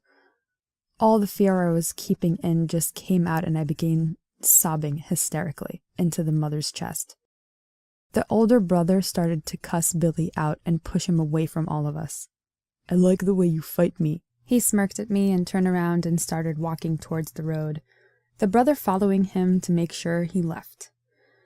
When the cops arrived, we went into the diner and I gave a full statement, and so did the family.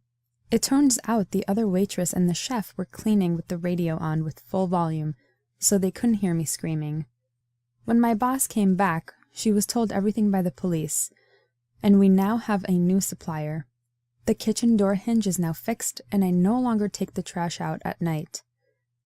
As we knew all of Billy's employers, the police paid them a visit, only to be told he quit 2 weeks prior, and the address he had given them was a block of abandoned apartments, and his number was disconnected, so nothing ever came of the police report.